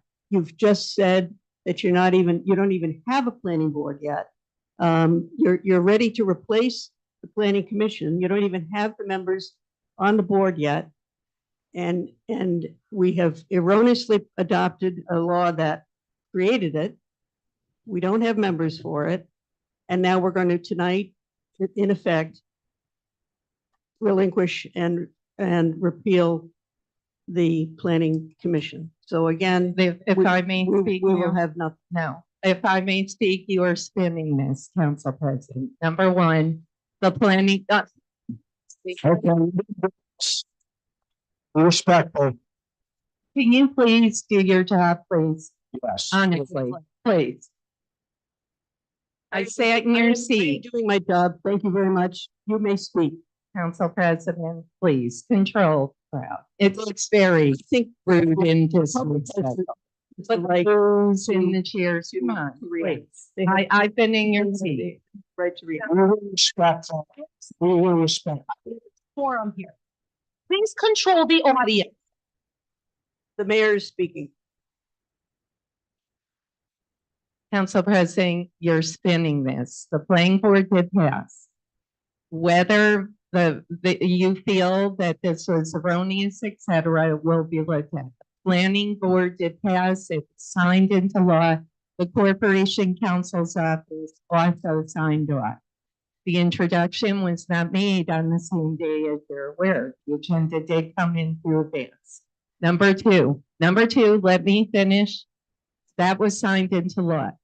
If tonight the local law is passed, it will abolish the planning commission, hence putting the planning board into effect. The planning board into effect, the members, it wouldn't be fair of me or transparent to put a call out for a planning board when the planning board is not officially into effect.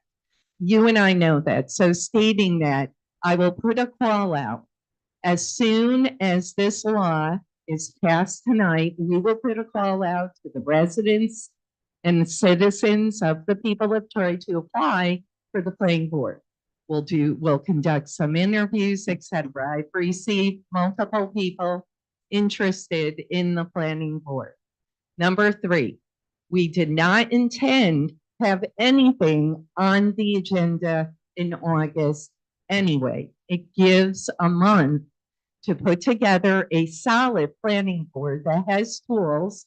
Didn't get them prior. In fact, one member was appointed at 4:30 before I took office 2 days later. So that member never received training, etc. These folks are going to receive training, going to sit with the planning staff, etc. So stating that September, right after Labor Day, the planning board will meet, go into effect. We have multiple people, like I said, who have already contacted, including an attorney who oversaw the prior planning commission interest in the planning board. So we have multiple people interested. We're going to do it right, and the planning board will meet in September.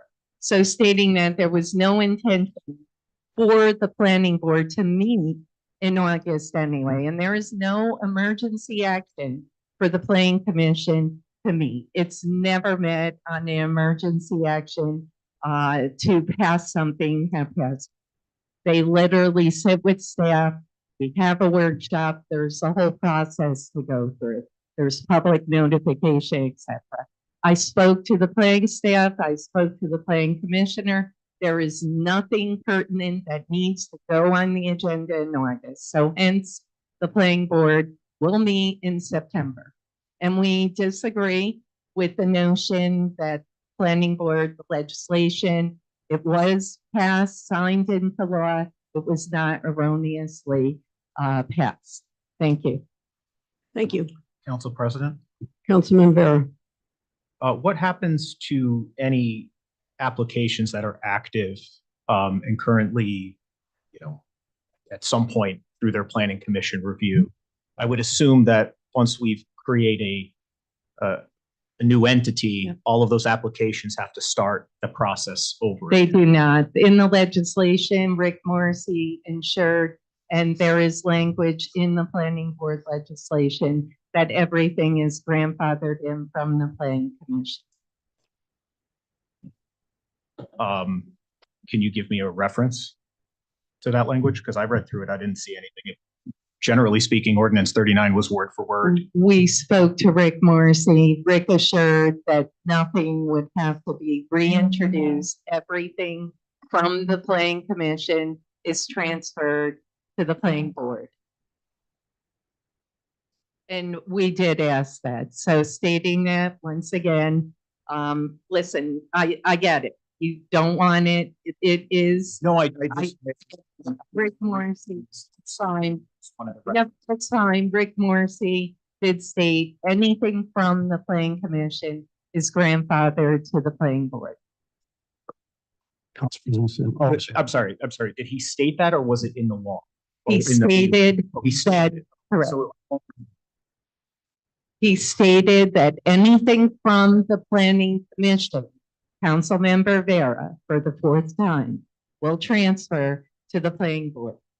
But let's keep the tone down, please. Okay. I think what he's trying to say is you implied it was in writing. It's not in writing. It was a verbal conversation.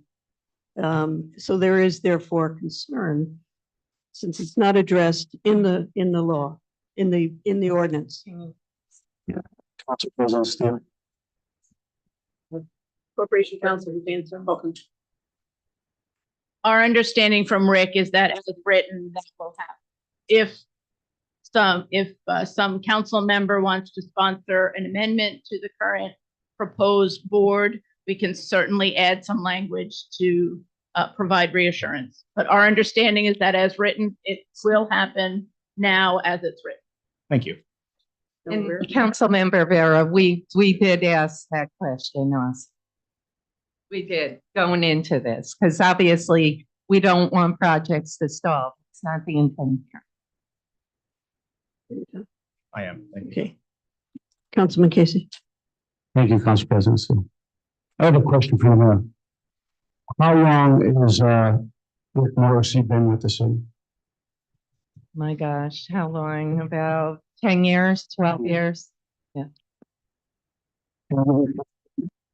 Previously worked for Madden. Correct, Crap. correct. So he worked for the city for 10 years. Worked for a Democratic administration. But this is the second meeting in a row where we called into question his judgment, maybe even his ethics. I have to say, if he came from, it is a holdover into a new administration that's Republican, I'd have to say the man was doing what he's supposed to do as a lawyer and doing things as by the law. And this is done correctly, and I have no reason to doubt him, especially when he continues to work for the city for over 10 years. Councilmember Casey, I will say, Rick Morrissey, he has shown over the past 6 months professionalism, but he puts the city first. He's super valuable. His institutional knowledge is you can't buy, you can't hire. That's why he and Dana actually balance each other very well. And he is a well to the Corporation Counsel's office. And like I said, I mean, despite what folks think, this is not about politics. And this is all about just getting the job done. I think he's doing as Councilmember- well since he got. Councilmember McLaren. Thanks, Councilmember Steele. I in no way insinuated that I am questioning Rick Morrissey's ethics or his character, or his ability to do his job. That was never my intent. I don't think anyone else would have read it that way. So I just wanted to put that on the record. That was not my intent. I worked closely with him as a zoning board member for years. Very much respect him. He's also a human being. So questioning what was brought to us tonight is not questioning his ability to do his job. It's very possible that it was just missed. So I just wanted to make that clear. Thank you for clarifying. President, Councilmember Brosnan. I make a motion for a brief recess. There's a motion for a I'll recess. second it. Second, all in favor? Opposed? We're recessed.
Okay, we're back in session, folks. Thank you for please taking your seat. We are discussing local law number 3, a local law repealing Troy City Code, Chapter 71, Planning Commission. Councilmember Casey, at the request of the administration. Do I have a motion? Motion. Do I have a second? Second. Councilmember Soriento with a second by Councilmember Casey. Discussion on the local law? Council President. Councilmember Casey? Well, we certainly heard a lot last week. A lot of speakers tonight. Yes. We heard about corruption, power grab, criminal, lies, nefarious intent, and on and on. We heard comments about the administration. It's a Republican in the city with a huge Democratic enrollment advantage. As if it was a dark day she was elected. Or as if it was called Eagle Empire was elected. And so much the kind of elected nationally. Oh, please, folks. Let's. I thought I think it was fun. Anyway, I've heard people since the last. I heard before, I heard more. I heard about the 2-lot subdivision. We can follow the law. I want to point out, I'm not going to go through these examples, but I will just make a comment. Project. He came back into the office, he was in a TV, they wanted to change the color. And he said, it's not historical, and they talked to me at the trip, but I thought that's what you had to do to get it approved. Well, it's really not. And when you say, you should do this, and then you come back and say, can you try again? Maybe these people feel you're in your hands. That's pretty on a scale. I'm not going to talk about that because it's all lies, it's all corruption. Nobody's telling the truth but you. And let me tell you something. One thing I've heard since the time I've been on the council is a desperate need for housing in this city. I've heard from housing advocates. It's the board. We need more housing. And it's almost like a NIMBY thing in my backyard. Look at that project in Lansingburg. Actually from, let me make sure I say it right. Friends of Mohican Talk, is that correct? It's okay, well, I tried. And it says about a meeting on the agenda includes statements from several commissioners stated there's no desire to see development on that land. They wouldn't want any development. I don't know if we say that. We don't want to see development. I don't think that's what you can do. But again, it's not in my backyard. We need housing, but not here. It's almost what you see in the county. There's 2 solar projects in the county. It's a transition solar. They're being fought tooth and nail. And it's the same thing. I'll give you another example. I was approached 2 weeks ago by a developer.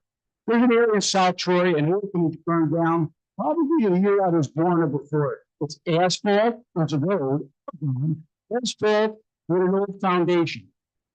Somebody wanted to put housing there. So you can see the housing from the road. No. Position I got, no in the Beard, no in South Troy. Where are we supposed to put this housing? We need housing. We've been told there's lack of housing. We can't. Okay, at some point, to say it's okay to put the windmill, it's okay to put the solar panels, it's okay to build housing if we need it. We've already every old mill and factory in this city into housing. And we're still being told anymore. We can't say no. Listen, okay? Demonstration and deputy.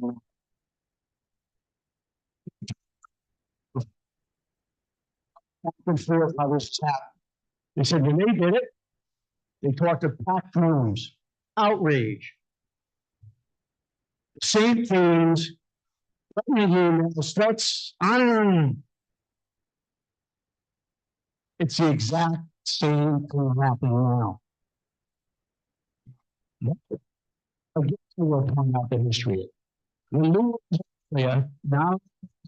that I see him all the time, I call him Mr. Mayor, he deserves that. A wonderful man, Democrat for it. Crickets. Crickets. It's because the Democrats can be trusted, while the Republicans have to be replaced because they're nefarious and corrupt, like we've heard tonight.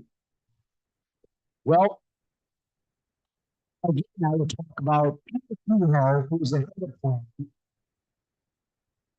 Should board. There was a time. Sent a nice letter to Rosemary saying, I'm resigning because I know you want people on your board, your vision. Good luck to you. I'm resigning so you can put your own people. The husband of the county exec, Kathy Jimino, was also on the board. He resigned, as most of the Republican members of that board did. They respectfully resigned so that the new mayor was married.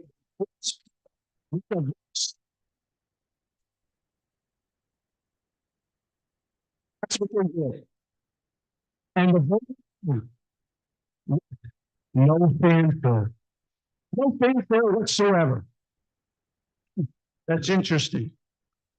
There was also a lawsuit. There was a lawsuit which was dismissed. So we even went to court on that one. So it seems like it goes one way, but not the other.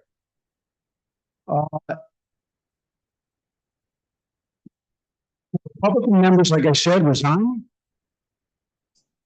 They had no problem with it. The class and their dignity intact. It's moral outrage, corruption. This woman there, she's corrupt. Kevin Vandenberg, corrupt. Everybody's corrupt and evil. Okay, please, folks, please, I understand there's. Yes, but who was Amelia? Is he corrupt? What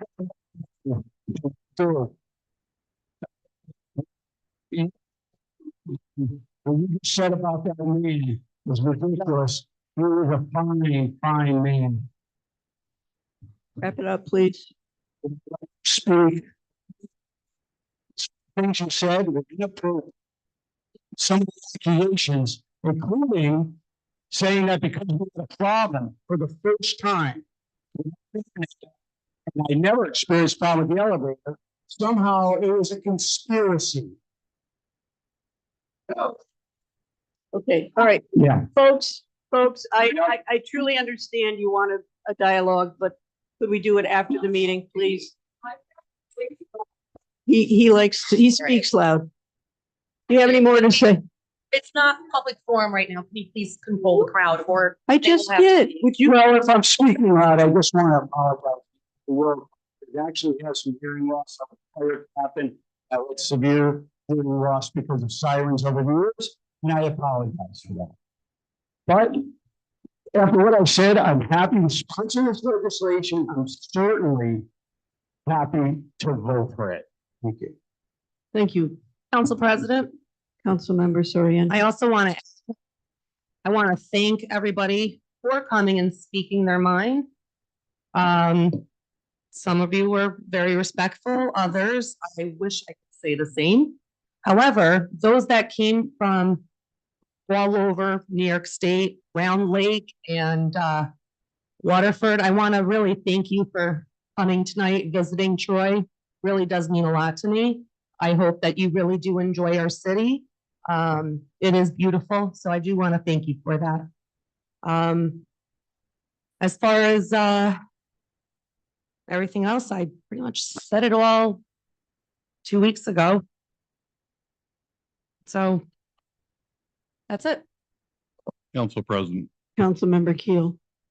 I too want to thank each and every one for coming out. I'm going to support this legislation. As I support the mayor.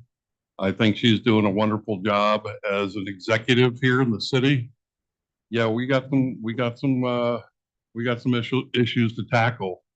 But I'll tell you what, I've seen her tackle more issues in this past 6 months than anybody running here in the city of Troy. So I think she's doing a great job. I support what she's doing here.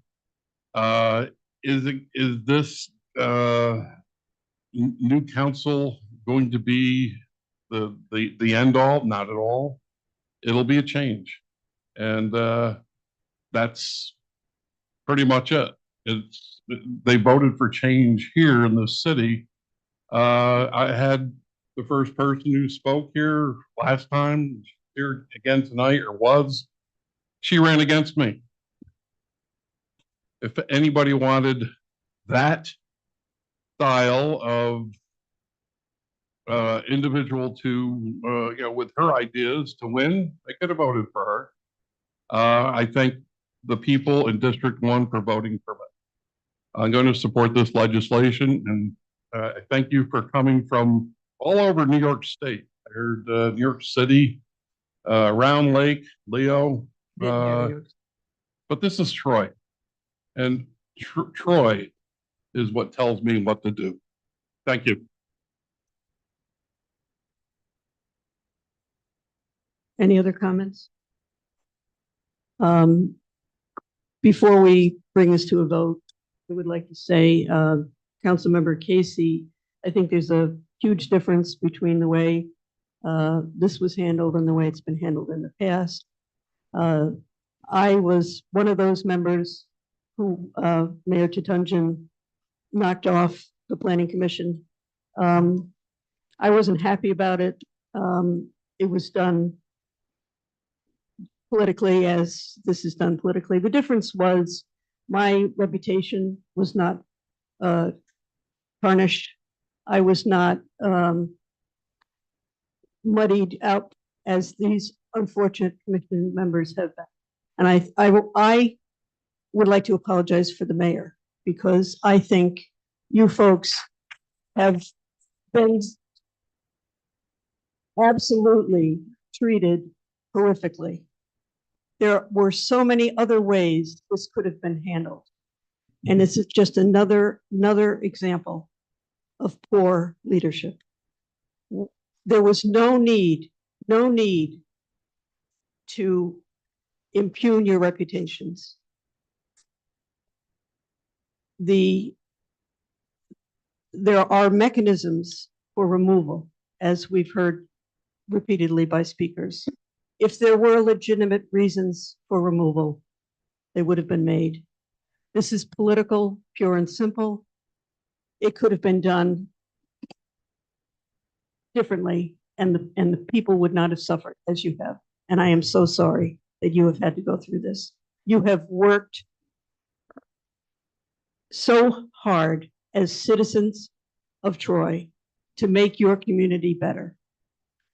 And I want to thank you for that, because clearly this is going to pass tonight and the commission will be abolished. I'm sorry to see that happen, but please know that there are many of us who appreciate the time and effort you have put in to make your city a better place. And I hope you will stay connected to our city. Don't allow this horrific experience to change the love that you have for our city. And please stay involved. And thank you again. Vote. Do we want a slow roll or a voice vote? It's your call. Slow roll. Councilmember Keel. Aye. Councilmember Brosnan.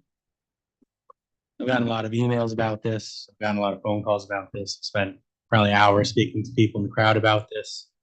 It wasn't a decision I made tonight, or it wasn't a decision I made before tonight.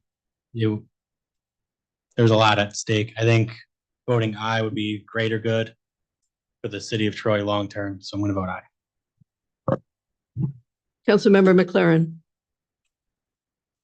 For me, it's a hard no. This commission is made up of a group of very respected professionals with an extensive knowledge of the comprehensive plan and our zoning code. I haven't seen any reasonable evidence that there's cause to remove the entire planning commission at once. And I know that there is precedent that it was done, but that does not make it a good idea. So for that reason, I'm going to vote no, but I would also encourage all of you to apply for the board. Councilmember Vera. I appreciate everybody coming out and speaking your minds. I don't believe this is the way to go about this. I have concerns about city staff being able to support a planning commission or a planning board. And I don't believe that this legislation addresses any of those issues. I want to thank all of the planning commissioners for their time and their service to the city. It is greatly appreciated. And I vote no. Councilmember Soriento. Aye. Councilmember Casey. Aye. And in voting no, I just reiterate a thank you. And we still have the question of the validity of the creation of the planning board. So stay tuned. And I vote no. The local law passes 4-3. Moving on to resolutions. Resolution 116. Resolution of lead agency determining that proposed type 1 action to extend and construct the Marina North Boardwalk along the Hudson River from its existing terminus at Hutton Street to a point 1/4 of a mile north at J Street shall have no significant adverse impacts on the environment. Councilmember Casey, at the request of the administration. Do I have a motion? Motion. Councilman Vera, second. Second. Councilmember Brosnan, discussion on the resolution. Council President, Councilmember Vera. just want to say I appreciate the over the additional paperwork on this. Yeah, Randy did a good job. Thanks. Thank you, Randy. Any other comments? All in favor? Aye. Opposed? Resolution 116 is adopted unanimously. Resolution 118, resolution authorizing the mayor to enter into an agreement for engineering services related to corrosion control and lead service line replacement. Council President Steele, at the request of the administration. Do I have a motion? Motion. Councilmember Soriento with a second by Councilmember Brosnan. Discussion on the resolution. All in favor? Aye. Opposed? Resolution is adopted unanimously. 119, resolution authorizing the mayor to consent to assignment of a memorandum of agreement to Capital Construction Services of New York, Inc., Glenwood Apartments, LLC, and Glenwood Square, LLC. Councilmember Casey, at the request of the administration. Do I have a motion? Motion. Councilmember Brosnan, second. Second. Councilmember Keel, discussion on the resolution.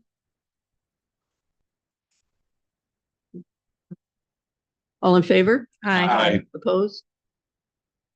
Resolution is adopted unanimously. Resolution 120, resolution of the City of Troy City Council of the Troy City Council appointing Brian Sano to the Troy Community Land Bank Board of Directors.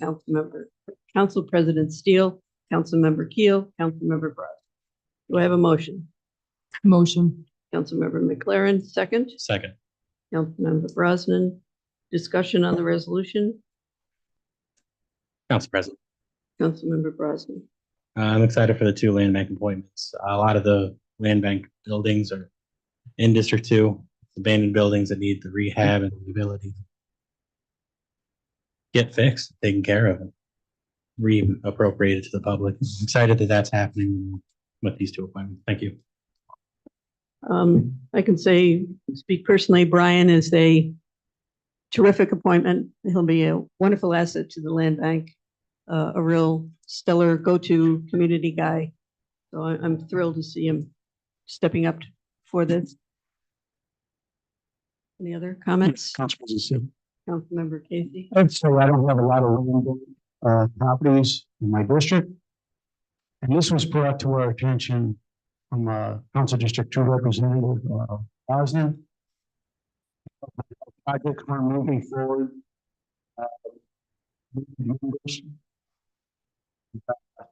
This was like an urgent thing, and I'm glad he brought it to our attention. It really was not on my radar as much as it should have been. He talked to us a couple times about it.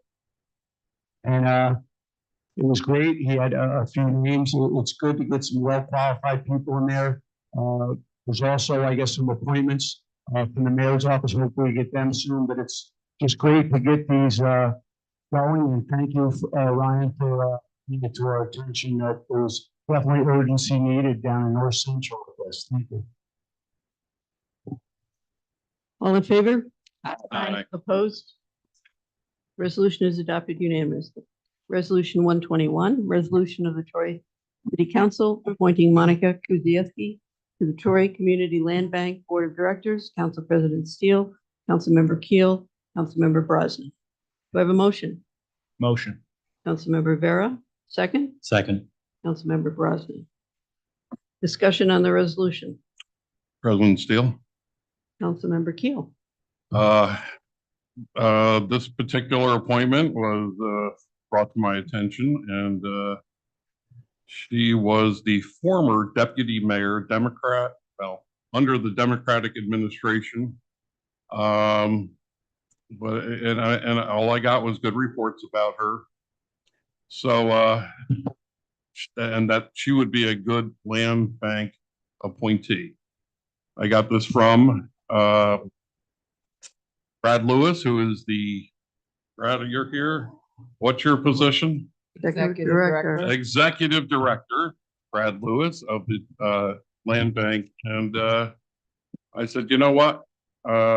We need to get these X buildings, these uninhabitable things that are out there, these creatures that are growing in there. We need to get them on the market. We need to get them back into working order, back on the tax rolls. And basically, from my vantage point, this is, I don't care on this Democrat, Republican, I want to see the tax rolls beefed up, want money coming in. And we do, I know we spend a lot of money here, but we also do take in a lot of money, but we need everybody to share that load. And we want to have as many land properties on the tax roll as possible. So there we go. We're doing the bipartisan thing here. That's all. I'm not sure Monica was a Democrat, but that's okay. And that really doesn't matter. What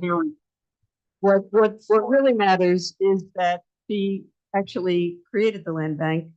And so who better to serve on the board than someone who initially envisioned it.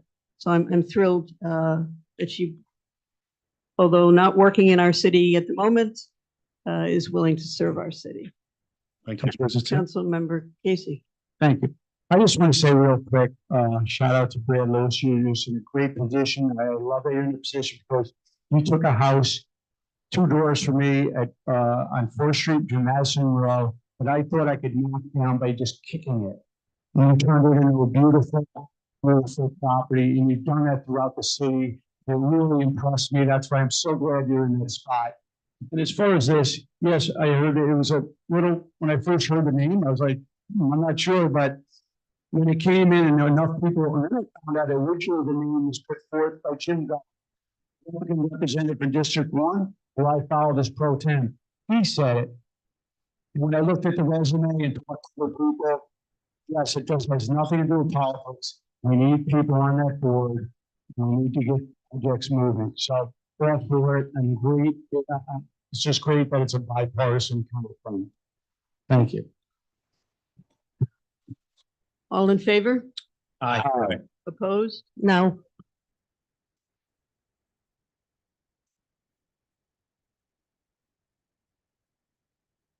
Resolution is adopted 6-1. Resolution 123, resolution of the Troy City Council authorizing and scheduling a public hearing in connection with proposed ordinance 36 as it relates to the granting of a cable television franchise agreement held by Spectrum Northeast LLC. Do I have a motion? Motion. Second. Made by Councilmember Vera, seconded by Councilmember Keel. You need to take, Council President? Yeah, do we need to take a vote to actually introduce this?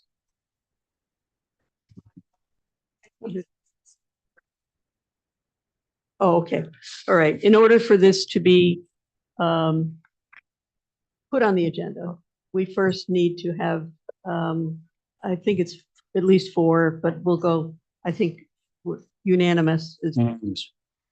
So are we all in favor of putting this on the agenda? Please signify by saying aye. Aye. Opposed? All right. So it is on the agenda. I have read it. We have a motion by Councilmember Vera and a second by Councilmember Keel. Any discussion on the resolution? Council President, Councilmember Vera? just want to note the date and time. It wasn't on the agenda. It's August 8th at 5:45. Here in the council chambers. Right. Yes. Okay, all in favor? Aye. Opposed? 123 is adopted unanimous. If it's all right, we'll go right into the special meeting. Clerk, are you set? Oh, we gotta adjourn first. Yeah, motion. to Oh, that's adjourn. right. I'm so anxious to get moving. I'm sorry. All in favor of adjourning? Or no, motion to adjourn. Motion. No. What? Who's moving? Everybody, right? All right. Aye.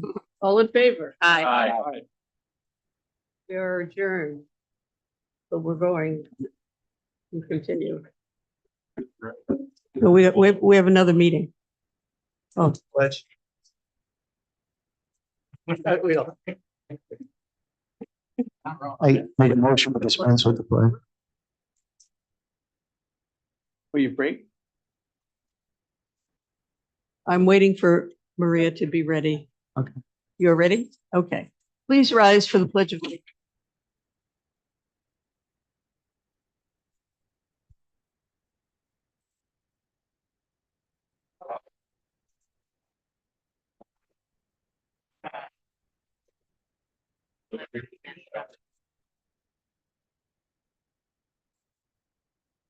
Clerk, please call the roll.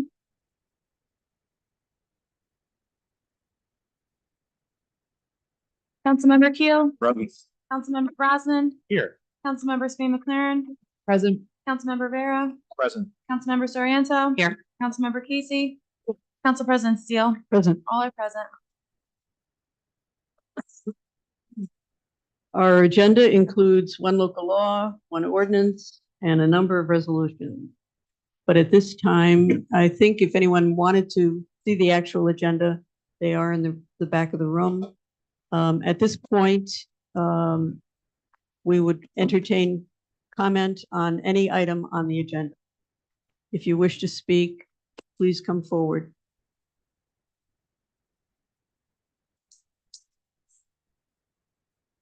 One last.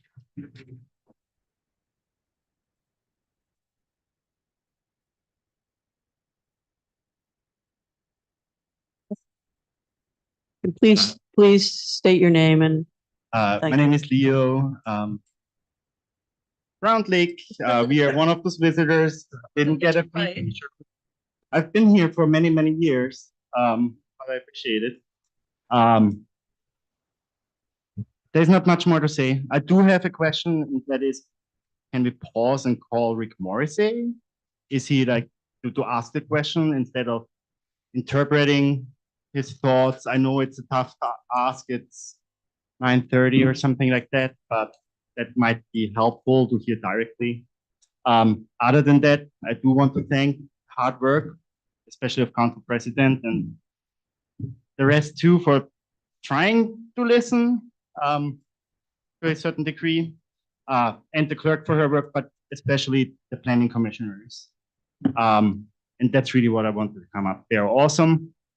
And I think, I can't remember which planning commissioner said it, coming up and saying that he doesn't presume where the vote falls, because he emphasized that they come into the meetings with open minds and consider the facts and think through them.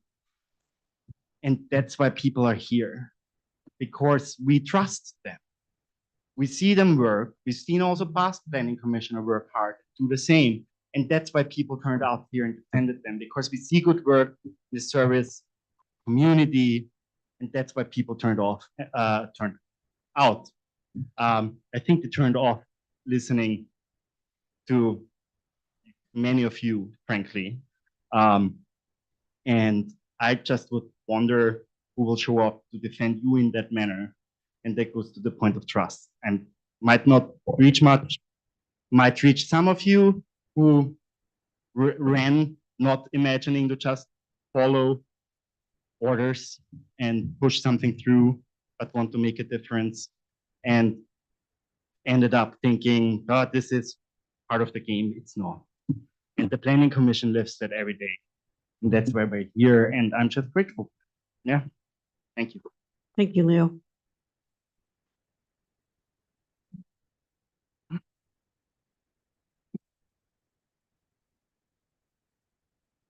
Van Spellen, River Street, Troy. I don't have a long speech. I just wanted to correct the record. It was said that a certain developer said that we did not want to develop at all. That is partially true. At that meeting, we said the sacred forest was very beautiful. We wished it would still stay that way. We wish you didn't have to develop, but we understand that you will. And that whole part has been left out. We did not say we're not going to approve your project at any time or any space. We did just as we were asked our opinion and we gave it, but we also emphasized that that would not affect how we ruled or on this particular project. Thank you. Thank you for providing that context.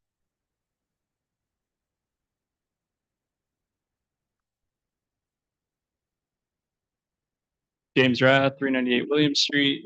I was going to try to leave the staff out of the discussion tonight because I just didn't think it was necessarily appropriate to bring them in. But, you know, Eric Ferraro and Rick Morrissey have been brought up several times. Rick, I think his name was chanted 3 times and he still didn't appear, which was probably a problem. But I find it really strange and disappointing and problematic that the administration can just like hide behind Rick because he's not here, or anybody who's not here. That isn't right. Not to just not have the answers and say Rick's not here, so we are just going to let this go through and we'll look into it later. I don't really think that's appropriate or makes sense. Rick has been our counsel for the Planning Commission for 6 months. Prior to that, we had counsel from Andy Brick. Andy Brick is an absolute expert in land use law related to land use and development.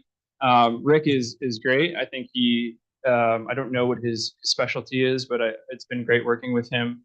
But you know, he is not. It's clearly not his specialty to be advising the Planning Commission.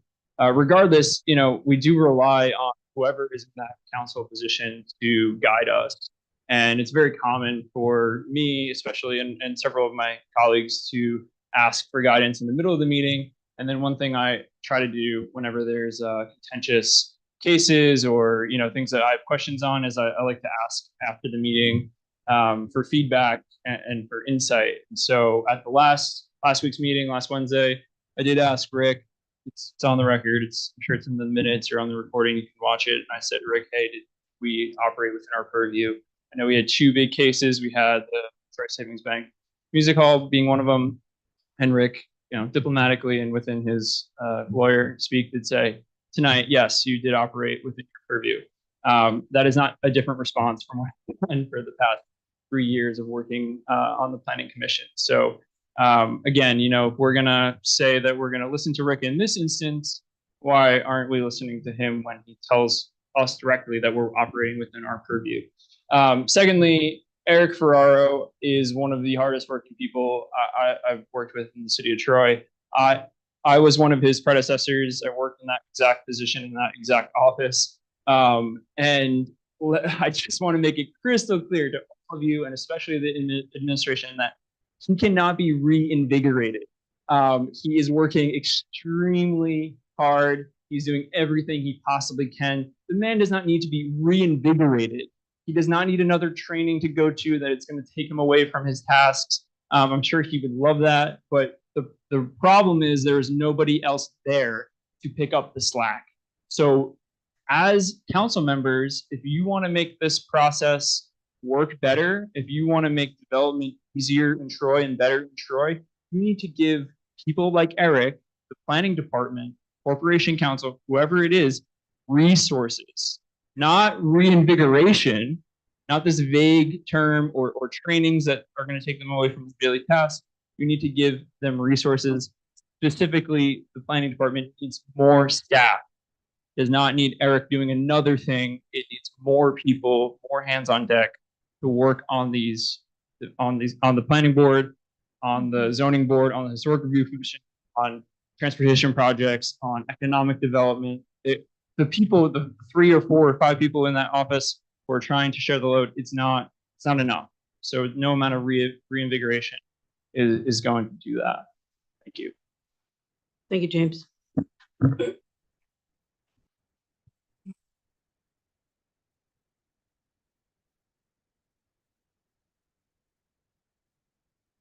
Roddy Yagan, 193 Second Street, former chair of the Planning Commission.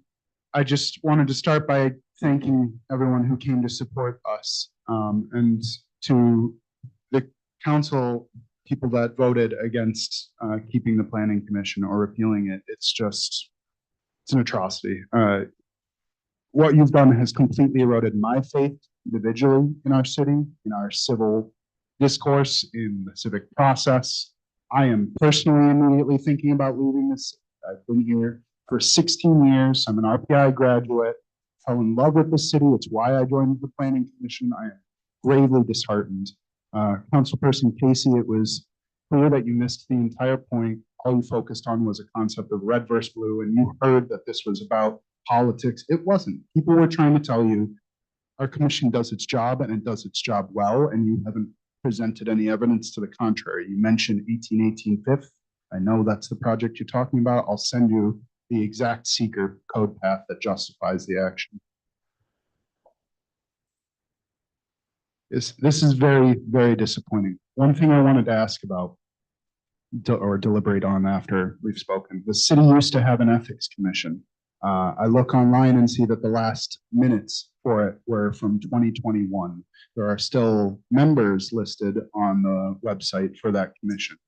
But I have grave concerns about several of you and about the administration. I think many of the people here tonight felt like, man, it's clear where the will of the people were, and you came in with your minds decided. That's unacceptable. It's just not okay. I hope for improving how the city functions, to echo James's comments, you really need to bolster the planning staff. Eric is a workhorse. He is a treasure to the city. And man, you guys, if you want to make things smoother, that's where you should help give him more resources. Also to the commissioners that I served with for 3+ years now, thank you. You all did a tremendous job.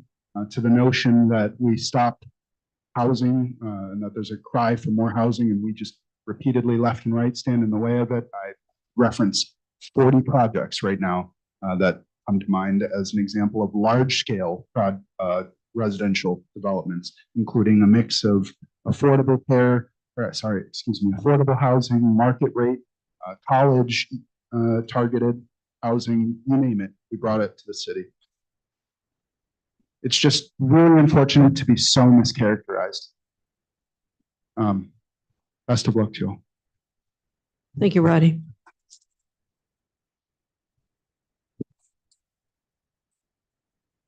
Stephen Maples, former commissioner.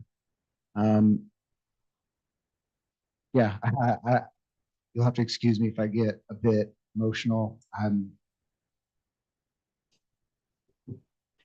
I deeply care about this city. I'm actually pretty new. I only came to Troy in 2022. And I fell in love with this city. And this is frankly heartbreaking.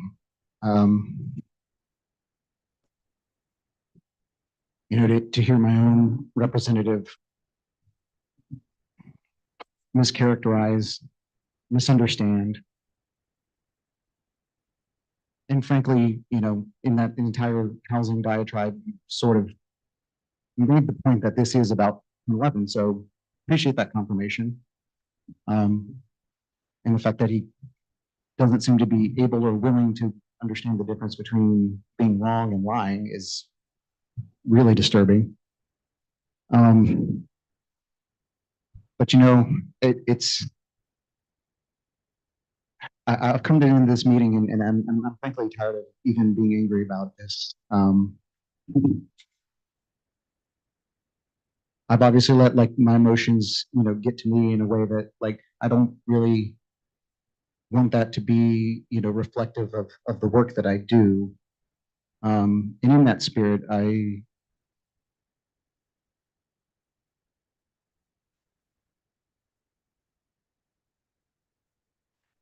hope that the appointees to that new board will bring the same passion and thoughtfulness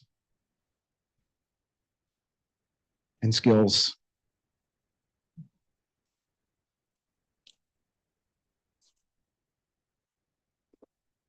because I do want to believe that we all in this room want what's best for Troy. I want to believe that. I deeply want to believe that. And I hope we can build off of that. And I hope we can understand one another and I hope we can listen to one another because it's, this process has not been that. So I hope moving forward that we will begin to listen to reason. We'll begin to listen to voices out there that have proven that they care about this city. And that with this new board, that we will collectively do our best to make sure that the future of Troy is bright.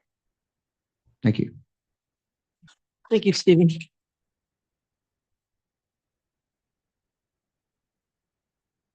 Does anyone else wish to speak during the public forum?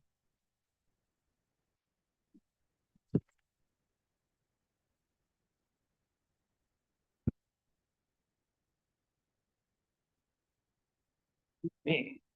So I just wanted to say two things, actually, two separate things. First off, I actually never got the agenda, so it's nice that there's a paper up here now.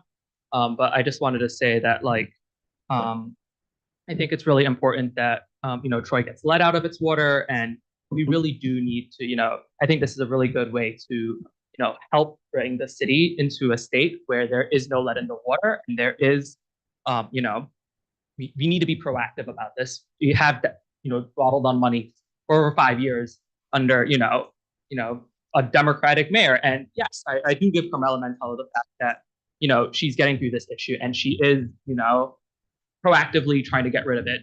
A bit delayed, but new administration. I'm not going to blame her about it. But I do strongly also believe that the council as a whole should be very open and should, give an apology over what has happened with the planning commission, as well as the mayor and city corporation. I think it would be pertinent currently to, add to the agenda, a resolution apologizing for, this, the mischaracterization and slander essentially of the current, the former planning commissioners. And, pass it. I get it. Like you want to change the planning commission and you want to put a board, and I'm not even, fighting that at that point. I don't think it's worth it. And I just think for it's a good way to move on is to at least apologize for, the situation that has happened. Thank you. Thank you, Raymond. Anyone else wish to speak?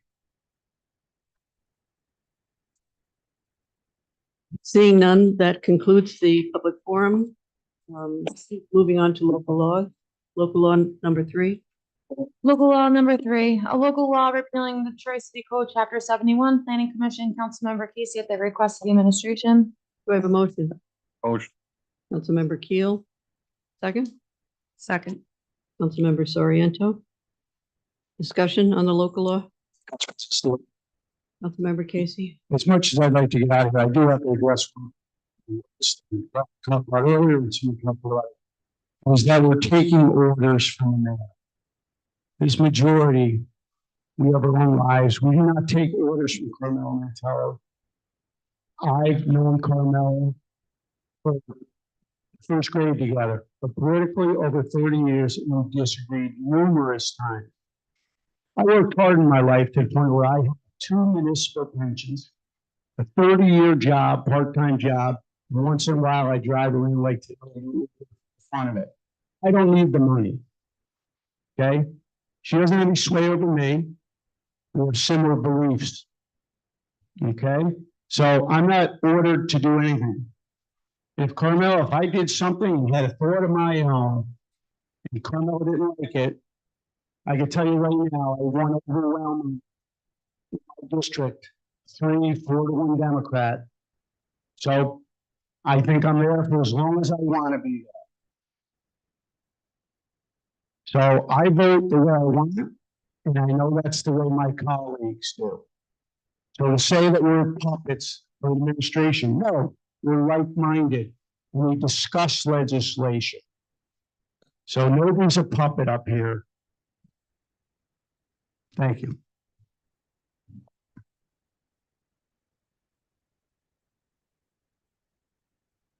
All in favor? Aye. Opposed? No. No. Local law passes. 4 ayes, 3 noes. Local law number 3 passes. Ordinances, ordinance 36. Ordinance, I think this is one that has to get tabled. This is the what? Has to get tabled. That's right. Right. Sorry about that. Do we need to table it or we can? I mean. I'll make a motion to table. Okay. Second. All in favor on the table? Aye. Aye. Opposed? 7 ayes, 0 noes. Motion to table passes. Resolutions, resolution 116. Resolution 116, resolution of lead agency determining that proposed type 1 action to extend and construct the Marina North Boardwalk along the Hudson River from its existing terminus at Hutton Street to a 0.1 quarter of a mile north at J Street shall have no significant adverse impacts on the environment. Councilmember Casey at the request of the administration. Do I have a motion? Motion. Councilmember Brosnan, second. Second. Councilmember McLaren. Discussion on the resolution. All in favor? Aye. Aye. Opposed? 7 ayes, 0 noes. Resolution 116 passes. Resolution 118. Resolution 118, resolution authorizing the mayor to enter into an agreement for engineering services related to corrosion control and lead service line replacement. Council President Steele at the request of the administration. Do I have a motion? Motion. Councilmember Brosnan with a second by Councilmember Keel. Discussion on the resolution. All in favor? Aye. Opposed? 7 ayes, 0 nos, resolution 118 passes. 119. Resolution 119, resolution authorizing the mayor to consent to an assignment of a memorandum of agreement to Capital Construction Services of NY, INC Glenwood Apartments LLC and Glenwood Square LLC. Councilmember Casey at the request of the administration. Do I have a motion? Motion. Councilmember Brosnan, second Second. by Councilmember Keel. Discussion? All in favor? Aye. Opposed? 7 ayes, 0 nos, resolution 119 passes. 120. Resolution 120, resolution of the Troy City Council appointing Brian Sano to the Troy Community Land Bank Board of Directors. Council President Steele, Councilmember Keel, Councilmember Brosnan. Do I have a motion? Motion. Councilmember Vera, second. Second. Councilmember Brosnan. Discussion? All in favor? Aye. Opposed? 7 ayes, 0 nos, resolution 120 passes.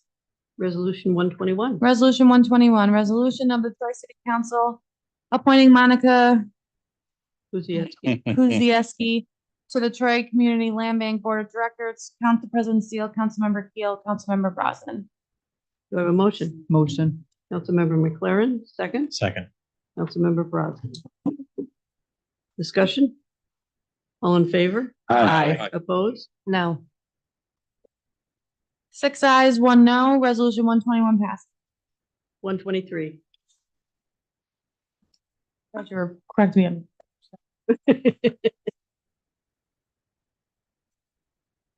Resolution 123. Resolution of the Troy City Council authorizing and scheduling a public hearing in connection with proposed ordinance 36 as it relates to the granting of a cable television franchise agreement held by Spectrum Northeast LLC. Do I have a motion? Motion. Councilmember McLaren, second. Second. Councilmember Keel, discussion? All in favor? Aye. Opposed? 7 ayes, 0 nos, resolution 123 passes. At this point in our agenda, we have another public forum that is for any item, not necessarily on the agenda. Anything that you wish to get off your chest.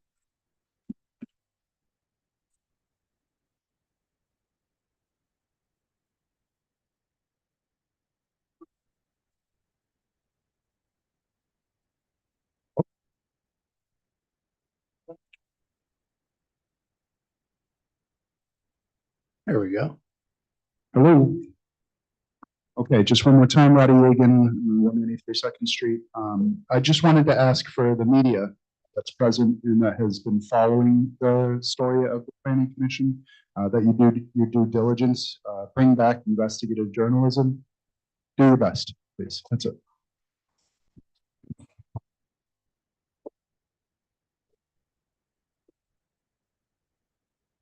Does anyone else wish to speak?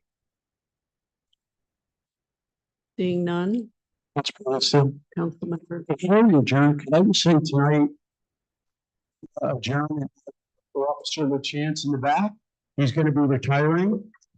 Proudly served the city of Troy for many years, and he's retiring. Thank you for watching over the citizens of Troy and watching over us. I know it's not an easy job. I work with police every day in the street, and my son is a police officer. I know what you go through. I know you work hard.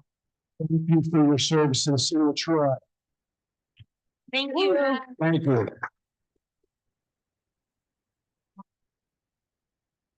Will entertain a motion to adjourn. Motion. Councilmember Brosnan, second. Second. Oh. Second by Councilmember McLaren, all in favor? Aye. Aye.